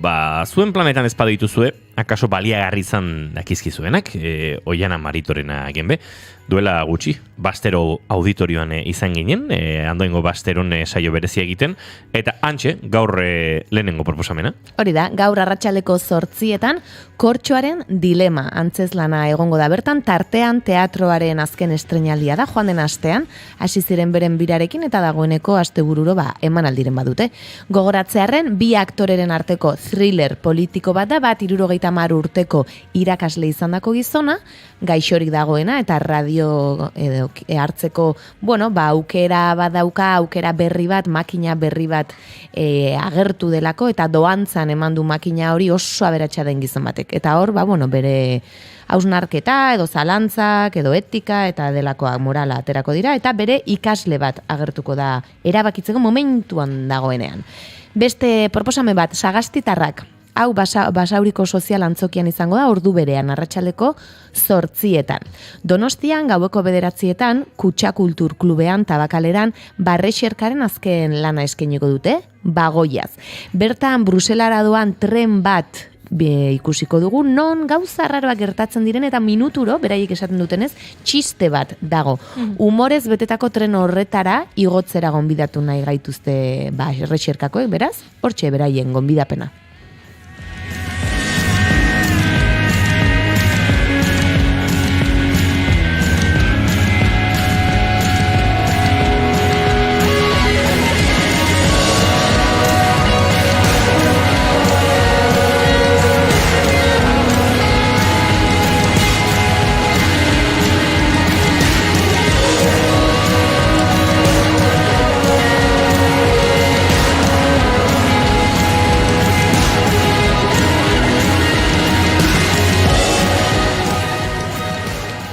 Proposamen gehiago antzerki munduan, Baginaren bakarrizketak. Ideala zabalen izango dira hemen 3 protagonista emakume hauek, Guraso elkartan atxaldeko 7:00 eta larun batean berriz Hondarribiako itsas auditoriumean 7:00. Bertan, sexualitatearen edo eta batez ere emakumearen sexualitatearen inguruko bakarrizketak, egoerak eta alakoak kontatuko dizkigute. Tutun Platz, Mutrikuko Zabiel Kulturetxean izango da 7:00 Jon Plazaola, bere azken bakarrizketa honekin, eta igandean berriz Azpeitiko Sorea Su antzokian atxaldeko 7:00. Beste proposamen bat eta Gasteizera joango gara oraingoan, Gasteizko Printzipal antzokira. Bertan 7:30 Big 5O emanaldia eskainiko dute.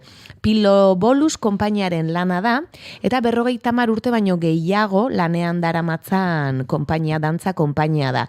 Leku askotan edo emanaldi asko eskaini dituzte, eta ekitaldi berezietan ere parte hartu dute, adibidez Oskar sarietan, Gramietan ere bai, Emian jasotakoak dira, Joko Olimpikoetan ere dantzatutakoak, eta kasu honetan Big 5O ikuskizunean, beraien 5 pieza esanguratsu elkarrekin jarri dituzte, eta emanaldi hau eskainiko dute.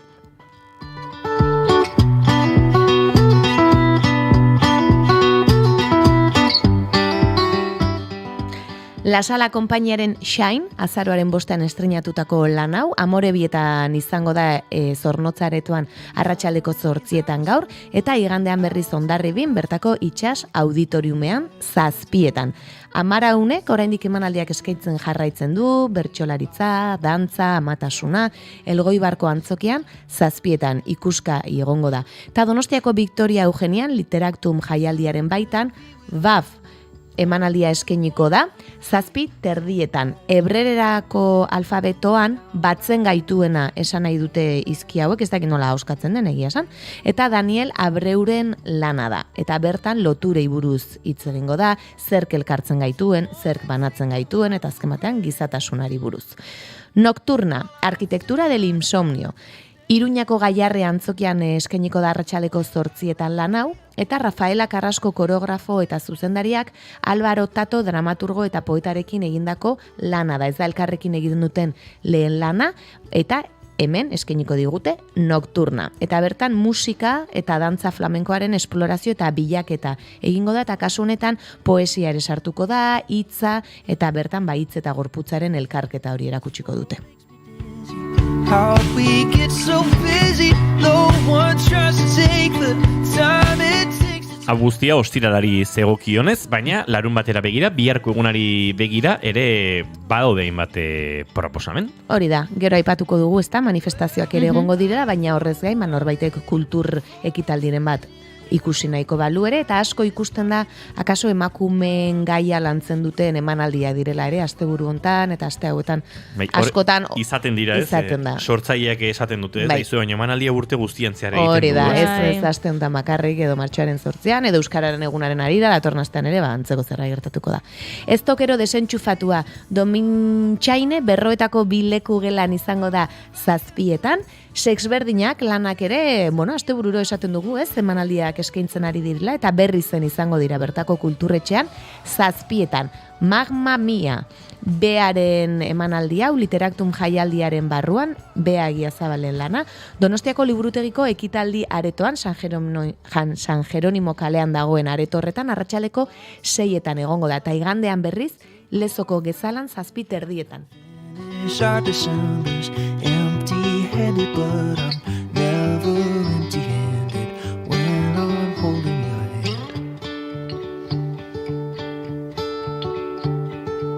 And I may never be a politician or make a lot of money or hold a high. Eta gehiago ere baditugu, klimaterioa Dona Marian arratsaleko 7:00 izango da, hauxe, Keiti Naiendek sortutako Klimaxetik klimaterioa eta buelta liburuan oinarritutako lana, eta bertan bertsoa, umorea, menopausia klitoria, denetatik izango da, eta larun bateko proposamenen zerrenda amaitzeko, Donostian, Gaztezenan, arratsaleko 7:00, bai larun batean eta bai igandean izango den lana.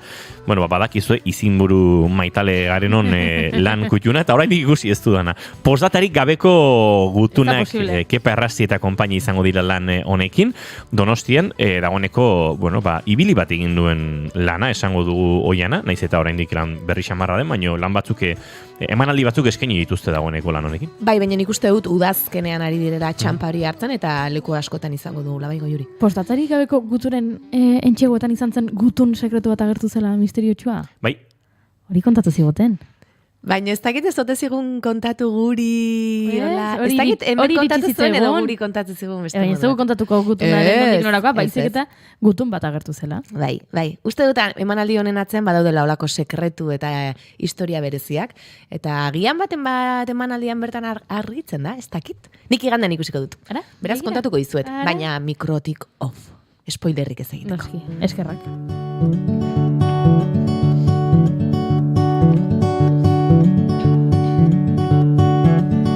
Floor will all cave in at 10 o'clock. My tired body too. Eta larunbatekoak aipatu ditugu oiana, baina iganderako ere badira gutxi batzuk esan beharra daukagu. Azaroren 25 biharamuna iaia hausnarketa egun ere bezala balia genezake, baina arratsalde parterako proposamen gutxi batzuk ez badaude, Urruñako itsasmendi zinematika abiatuta. Hori da, tartean konpainiak esan dugu ostiralean emanaldi bat, izango du larun batean beste bat, eta igandean beste bat, denak obra ezberdinak, eta igandean ez tok 3 euskal musikaren benetako historia lana eskiniko dute. Sexua, Eskoriatzako Zaldibar antzokian 7:00 izango da Andoni Mutiloa, bere lan honekin, eta beste proposamen bat, Terapia.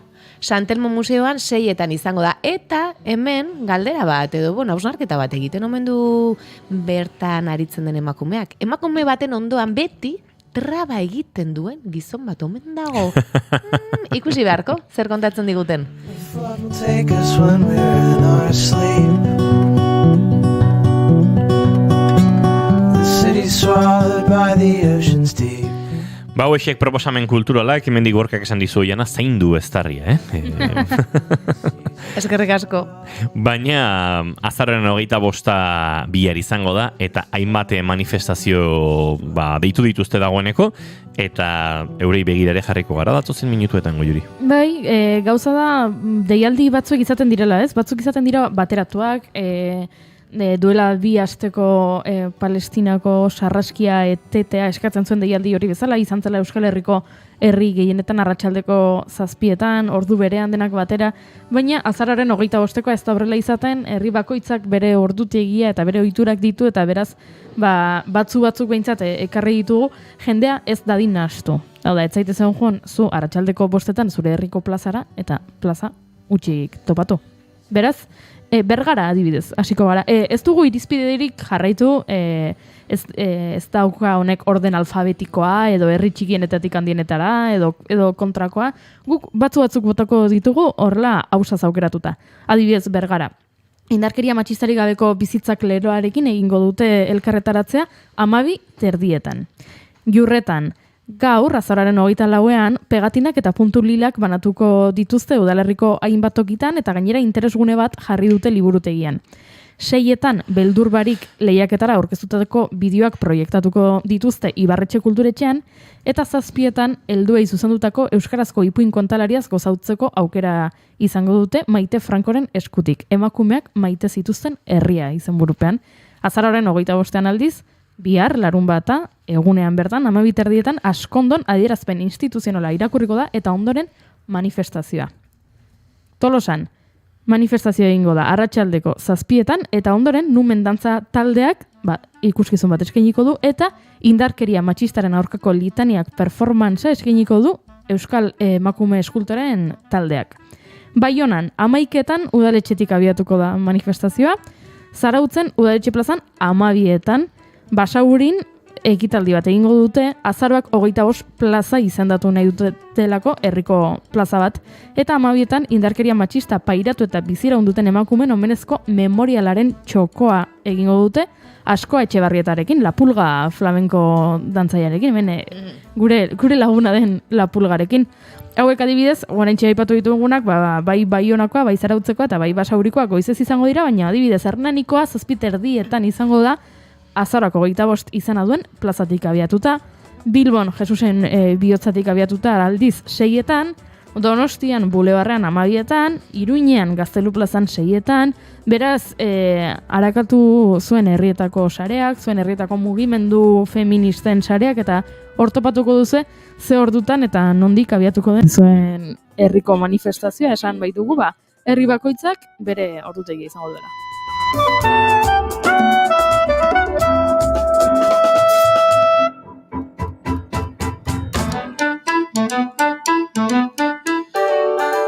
Eta hemen ohar gutxi batzuk ere eman behar ditugu, lehen aritu gara, maskulinitate berrien, dekonstrukzioaren eta bestelako joeren inguruan, eta aipatu digutez askotan zenolako joerak hartzen ditugu, gizonezkoek ere hor protagonismo, ez dagokigun protagonismo batean, kontzeptuak argitzi aldera, Goiuri, biherko manifestazioak denok joateko modukoak dira, eta denok joan beharko genuke, baina lehenengo espazio horietan gizonezkok atzera egin, eta emakumezkoi protagonismoa ematea, edo behintzat zuei ustea litzateke egokien, ez da? Hori da, hemen egia esan, zuk esan duzun bezala kontzeptuak nahasten dira, martxoak 8 eta azaroako 25 egun desberdinak dira, naiz eta bietan ziurrenik zure herrian, zure herriko mugimendu feministak antolatu bi elkarretaratzeak.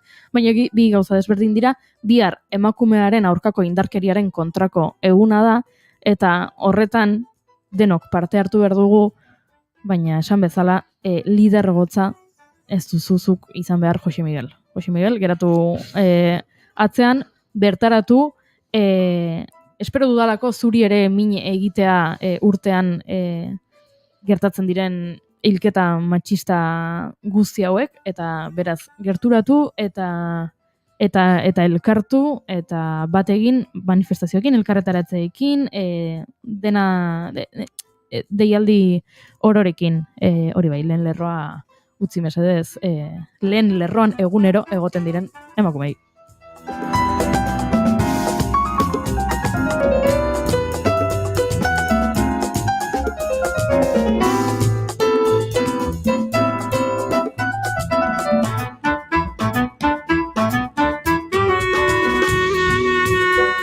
Goizeko 11:24 minutu aurrera goaz naiz irratian bigarren kafean, gaur gure kafe hutsa hartuko duen gonbidatua segituan orkesteko.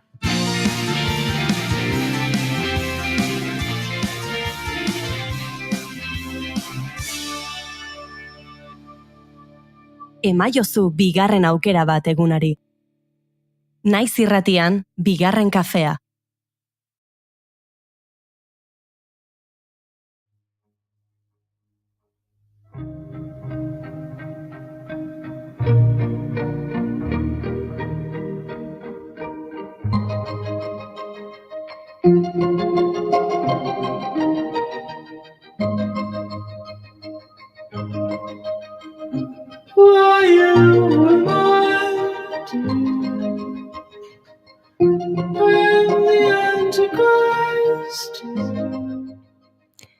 Mikel Aion Korral, Laudio, itzultzaile, idazle eta dramaturgoa. Itzulpengintza eta interpretazioa ikasteaz gain, antzerki ikasketa aurreratuen masterra ere egin du, eta ziur ikasitako guztia uztartu ohi duela egiten dituen lan guztietan. Besteak beste, lan hauetan aritu da Mikel. Euskara arduradun eta itzulpen zerbitzuko buru, K2000 ekoiztetxean, kultur programatzaile, edota hainbat hedabidetan kolaboratzaile lanetan. Empty statements of bones. 2015ean bere lehen novela idatzi zuen, Ez tiro egin ambulantziei, igartza saria jaso zuena. Ondoren, zoriontsuak izatera aukeratu genuen ere idatzi du. Errelatoz osatutako liburua eta kutxa saria irabazitakoa. Urte berean, 2015ean, Piscifactoria esperimentazio taldea sortu zuen Igor Arzuagarekin batera. Beraien helburua, esateko eta adierazteko modu berriak bilatzea da. Horretarako, disiplina anitz uztartzen dituztelarik. Taldean hainbat lan egin dituzte dagoeneko, eta hauetako askotan, Mikel gidoietan ibiltzeaz gain, aktore lanetan ere aritu da. Lanen artean, hauek daude. Takoidun zapata gorria, noiz utziko dio euria egiteari, antzezlan eta filma, Ibaunka, maskararen azpiko Karmina, soinu esperientzia dena, asfaltoaren azpian euria, hau ez da gerra bat, eta datorren astean bertan estreinatuko dute, 29 asteazkenean, hau gerra bat da.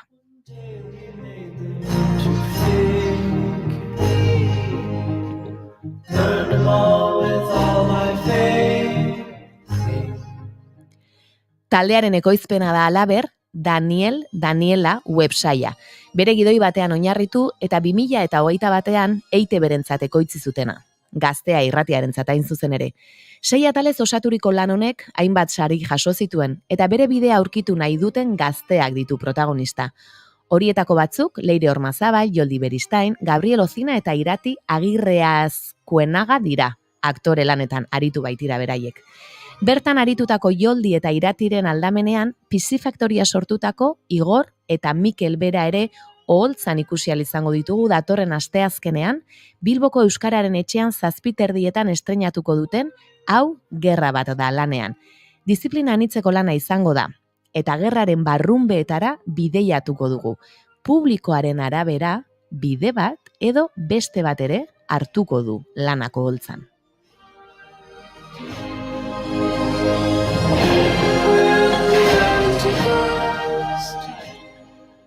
Azkenen txaioetan dabiltza baina gurekza tartetxo bat ere hartu du Mikel Aionek. Azken lan honi buruzkoa galdetuko dizkiogu, eta baita ziurraski bestain bat kontutxo ere. Ongi etorri bigarren kafeko kafeutxera, Mikel Aion Korral.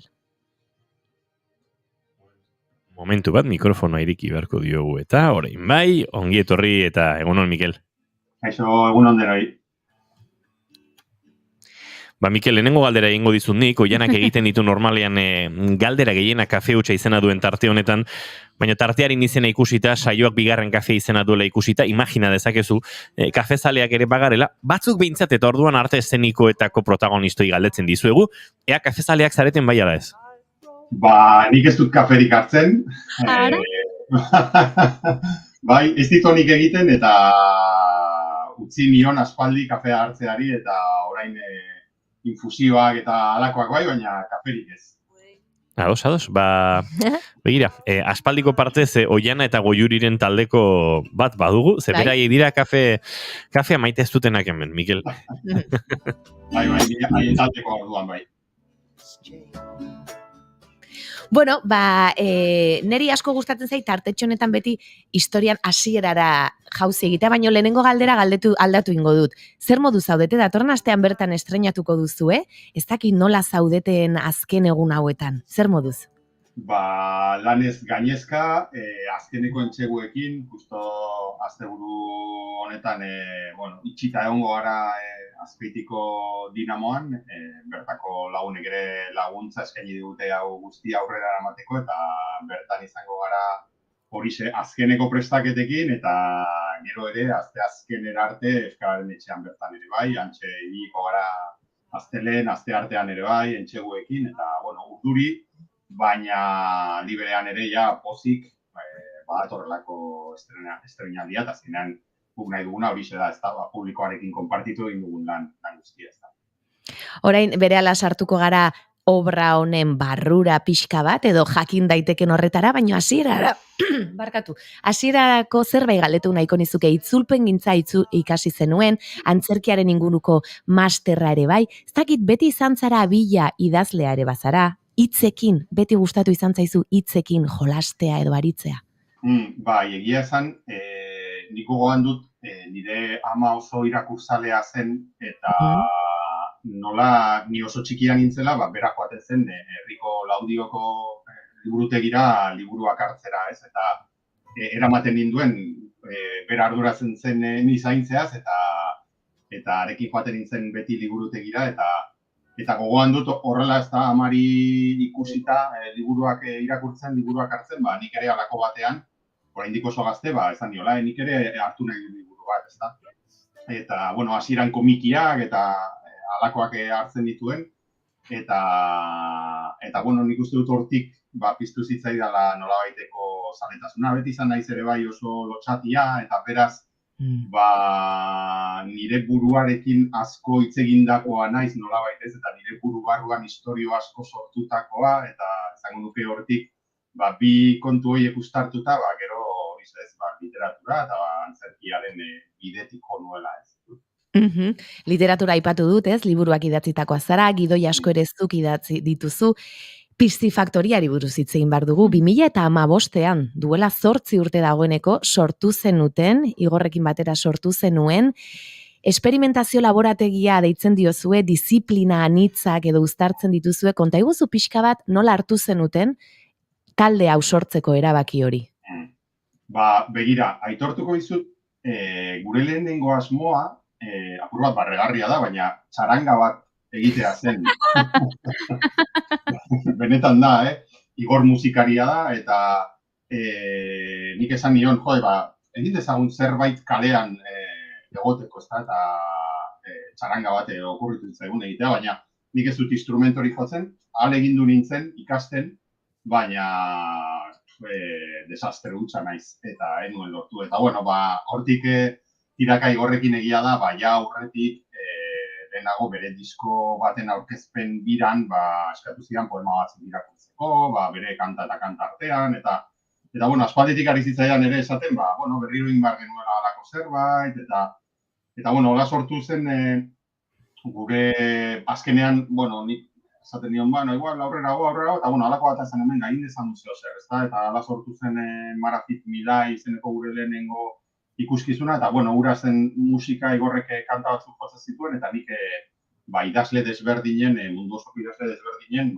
historio edo ipuin batzuk kontatzen dituen, ez? Eta egin genuen egia zen nola gaztetxe ibili ginen, kulturetxe batzuetan, eta egia zen Euskal Herri osotik ibili ginen, bolo pila bat egin genituen, eta oso emanaldi erreza zen, edozein lekutan egiteko modukoa, eta oso gustora geratu ginen, publikoarekin ere oso harreman berezia sortzen zen, eta hor hasi ginen buruari bueltak ematen ez da, eta zergatik ez jarraitu, zergatik ez bilatu bide berri batzuk, ez da, gauzak adierazteko, eta holasea zizen pixkat, iaia nahi gabe, ez da, suporatzut gauzak egina bezala, gehiagi planifikatu gabe, hasi zen.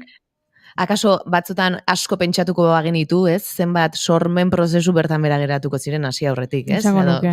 Pena izango litzateke orduan batzutan, ez? Aurrea egin behar da eta aurrea tira egin. Bira, historia polita, Eta orain, datorren asteazkenean bertan, hau gerra bat da. Lan honi buruz pixka bat, hola, denbora gehiago eskiniko diogu lan honi.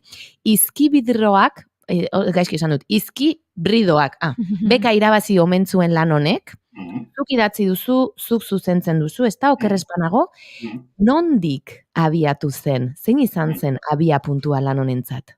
Begira, egia esatea nahi baldin baduzu, nik uste dut lan honen lehenengo ideia piztu zitzaigula, hain zuzen ere, gure lehenengo ikuskizuna egiten ari ginela, Marafin Milai Ura, 2006an hasi ginen, gero gila da, 2017an eribili ginen, eta han sortu zitzaigun, halako, hau da, gerrari buruz hitz egiteko nahi bat, edo behar bat, edo azken batean, ikusten ari ginelako, nola, claro, Europar aberatsok egiten duguna da, gerrak eraman, gure problemak, gure arazoak eraman herrialde pobretuetara eta han egin gerrak, ez da, baina ikusten ari ginen, nola gero eta hurbilago geneukan, halako gerra handi baten, arriskua, nola baita esateko, ez da, eta nola beste herrialde horietan gerrak dauden eta handik ihes egiten duten gure gana datoz, eta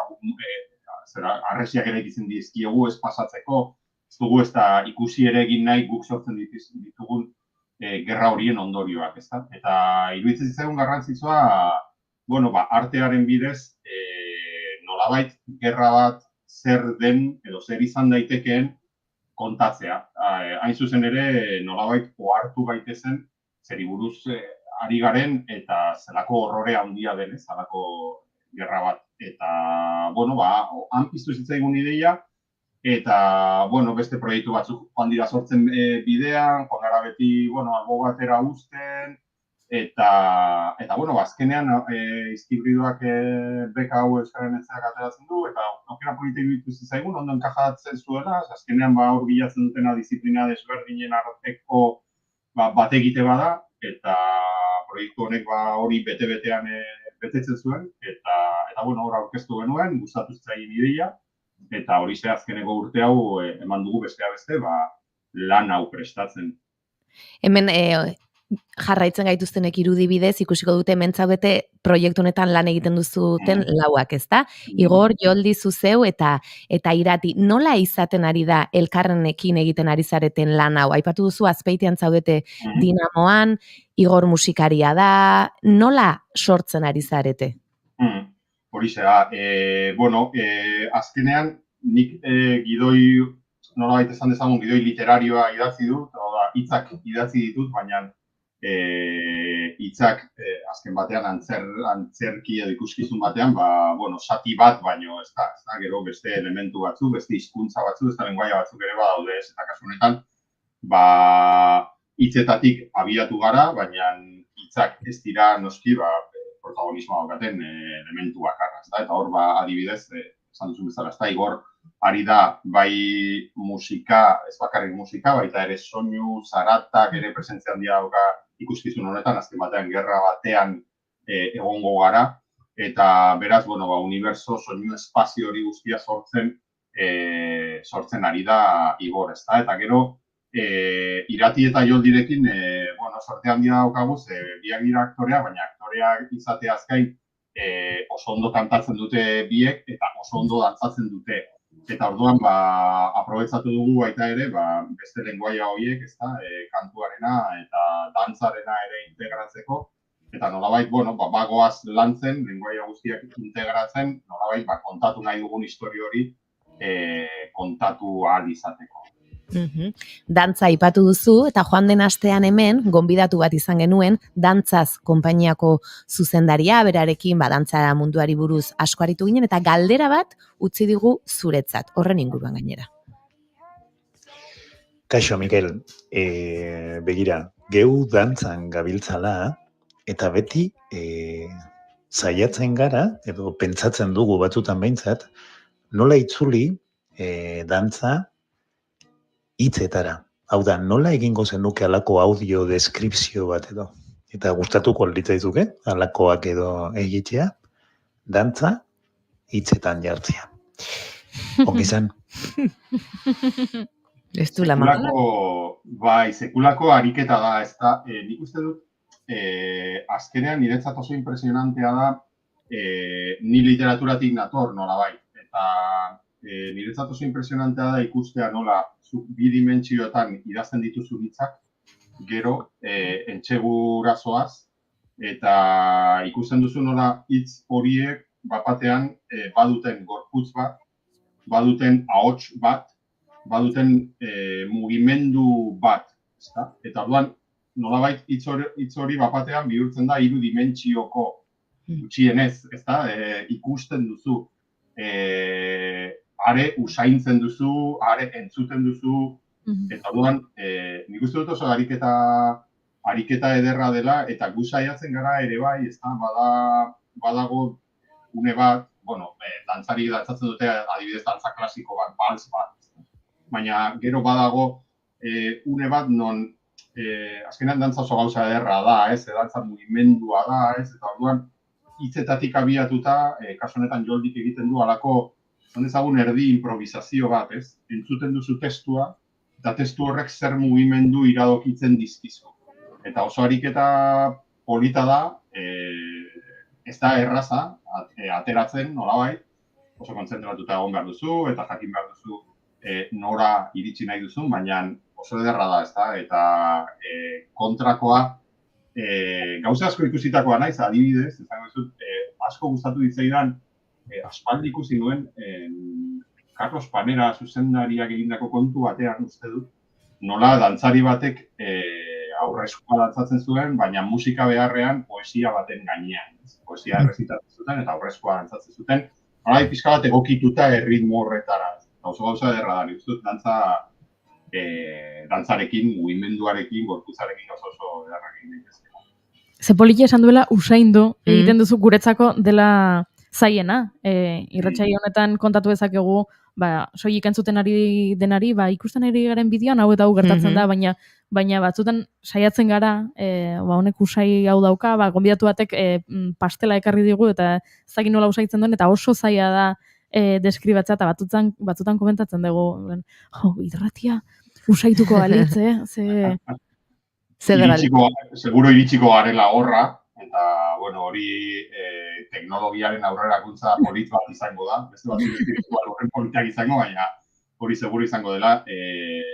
Gu saiatzen gara, esate baterako Ibankan zeslana egiten genuenean, usainarekin ere saiatzen ginen jolazen ez da errazaz, eta ez da erraza eta garestia izaten da, perfumeak eta alakoak benetan usainduko dutenak eta benetan mantenduko dutenak usaina garestitxoak izaten dira, baina han saiatzen ginen, itxasertzean gertatzen zen antzeslan bat zen, eta saiatzen ginen aretoan kresal usaina, alako, perfume berezi batekin, saiatzen ginen kresal usaina zabaltzen, nolabait, girotzeko ez, azkenean beti saiatzen gara zentzumen guztiak erabiltzen, ariketa, ederra delako ez da, eta antzerkiak ematen duelako horretarako aukera azkenean publikoa bertan dagoelako. Ibanka lana aipatu duzu, eta Inigo, txak hortxe onda, Ibankaren teaserra jarri du, eta justu esaten ari zinen ez, kresala usain hori saiatzen zinentela ez, aretora, eta trasladatzen edo eramaten, eta oso kuriosoa iruditu zitzen eri teaser hau, oso musika hola lasaigarria bezala dauka, eta itsasoa ikusten dugu hor, oso berexia iruditu zait. Zer izan zen Ibanka, zuentzat, poltsiko antzerkiarekin aritu zineten, ez da, orain dela urte batzuk? Ze suposatu zuen lan honek? Gu beti saiatzen gara oso bazterretan ibiltzen gara gu. Esan edute, ez dugu normalean, ez dugu antzeslan klasikoak nolabait ohituta daudenak, antzoki batera joan, eseri, ikusi, eta normalean saiatzen gara beste gauza batzuk egiten, ez da. Eta Ibankarekin oso gustora aritu ginen, monologo bat da, baina barne monologo bat da, ez da? Hau da, personaiak bere buruari kontatzen dizkion gauza batzuk dira, ez? Eta horretarako zer okurritu zitzaigun, kaskoak erabiltzea entzungailuak, orain zuen horietakoak ematen dizkiogu publikoari, eta aktoreak ez du hitz egiten zuzenean. Azken batean, personaiak ez duelako hitz egiten, ezta? Bere buruarekin ari da, barrurantz. Eta orduan, publikoak kaskoak jantzita, aukera dauka entzuteko personaiaren gogoeta horiek entzuteko aukera dauka. Orduan, antzerkia bizitzeko beste modu desberdin bat da. Okerrezpanago beste proiekturen batean ere, ibilbide gidatu batzuetan edo kaskoarekin joaten zen jendea, ez da? Zuen atzetik edo? Bai, hori da, bai noiz utziko dio euria egiteari, eta orain uda honetan egin dugun asfaltoaren azpian euria izeneko antzeslan bi horietan, kale ibilbide bada, eta kasu horretan ere bai, jendeari kaskoak ematen dizkiogu. Azkenean kaskoekin lortzen duguna da, publikoa eramatea iaia beste errealidade batetara, ez? Asko isolatzen zaitu, ez duzu entzungo kalean dauden zaratak erdi entzungo dituzu, eta horrez gain guk gehituko dizkizugu beste zarata batzuk, beste soinu batzuk, eta orduan ez duzu ondo jakingo benetan zer den errealidadea eta zer den fikzioa, ez? Eta biak nahaztuko zaizkizu eta gu horretan ahalegintzen gara, ezta? Gure azkeneko ikuskizun honetan ere bai, hau Gerrabatan ere bai, eta beti saiatzen gara nolabait publikoa eramaten esleku moduko batera, ezta? Jendeak bere buruari galde diezaion, baina hau benetan gertatzen ari da, edo ipuin bada, edo zer da, ezta? Ze azkenean gure helburua da errealitatean eragitea. Beti esaten dugu, antzerki zentzu zabalean, antzerki politikoa egiten dugu, eragin nahi dugulako eta eraldatu nahi ditugulako gauzak, ezta? Eta orduan horregatik jolasten dugu esleku horrekin, ez? Jendeak ez dezan pentsa, hauek etorri dira ona guri ipuin bat kontatzera, ipuin entzun dugu eta gero nire zera egon ez da hori kontua da, gu etorri gara ona eta zuk ez duzu ondo jakingo gure realitatearen parte garen edo hau fikzioa den edo zer den, ez da horrela uste dugu, nolabait, eragin handiagoa izan dezakegula publikoaren. Asko aipatu dugu elkarrizketan eta gainera hasieratik aipatu duzu publikoa, ez? Nik uste dut txaranga sortzearen ideia agian ere publikoarekiko harreman berezi bat egoten delako. Ez dakit hor badagoen zerbait, ez? Eta hau gerra bat da lanean ere aipatzen duzue publikoak momenturen batean erabakiko duela, ez? Ze bide hartzen duen antzeslanak. Ez dakit horrek, azkenean antzerkia zuzenekoa da, beti daude aldagai asko, baina horrek beste bat ere badu, ez? Nola uste duzuen erreakzionatu dezakela jendeak, edo, lekuaren arabera ere akaso, baina pentsatuko zenuten agian horren inguruan. Bai, azkenean guk hemen planteatzen duguna da, artistak eta publikoa egongo dira denak espazio berean, ez? Kasu honetan, lehen oholtza aipatzen zenuen, baina hau Gerrabada da, ezohiko lekuetan ere egiteko leku bat, hau da. Ez da egongo oholtzari, denak jarriko gara zirkulo batean, osatutako zirkulo batean, eta han, nolabait, pixka bat lausotuko ditugu artista eta publikoaren arteko mugak, ez? Behar bada, ez, nolabait jendeak pentsa dezan, edo jendeak, bizi dezan hori, behar bada nik egingo dut zerbait, baina igual izan ziteken nire ondoan eserita dagoenak ere egitea zerbait, ez? Eta, muga horiek pixka bat lausotu nahi ditugu, eta lausotu nahi ditugu hainbeste non egongo diren 3-4 une historioan non jendeari bi bide planteatuko zaizkion. Momentu batzuetan erabaki batzuk hartu beharko ditu. Esate baterako gerra batean gaude, gerra bat biziko dugu. Eta beraz, momentu batean lubakian sartuta gaude trintxeran. Eta iluna barra da. Eta giroa lasai dago. Eta orduan jendeari galdetuko diogu. Zer egin nahi duzu orain? Burua aterako dugu iluna barra ikusteko, edo gordeta jarraituko dugu lubakian. Eta segun eta zer aukeratzen duen, historiak bide bat hartuko du, edo beste bat, ez? Hau ere polita iruditzen lan doblea egin dugu, hori da. Bi obra dira azkenean. Bai, hori da, ez? Gainera, hori da, inbeste bifurkazio dago, non sortu daitezkeen hainbat obra desberdin, eta espero dugu hala izatea, eta beraz, emanaldi bakoitza ere desberdina izango da, ez? Segun publikoak momentu horretan, nolabait, erritu baten modukoa da, horregatik ere bai borobil hori, ez? Eramaten gaituena hori, ez? Errituetara, eta borobila oso forma importantea da horrez, eta, hor sortu nahi dugu azkenean, hori, helburua hori da, artista eta publikoaren arteko mugan lausotzea, eta beraz, ez du artistak erabakitzen zer entzungo, zer ikusi, zer biziko duzun, baizik eta denon artean erabakiko dugu, ez eta hori espero dugu, emanaldi bakoitza, desberdina izatea, eta beraz, behin ikusten duenak, aukera ere badauka, beste behin joateko, eta igual gauza desberdin bat.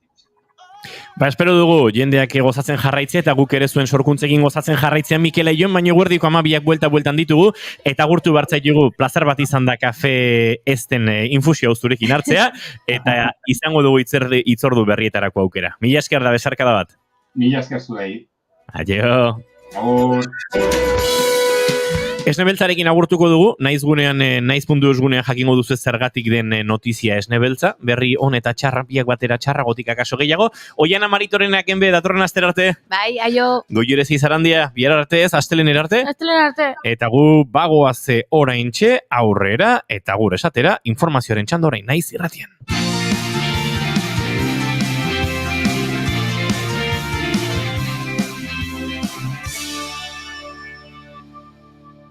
Keep calm and bigarren kafea.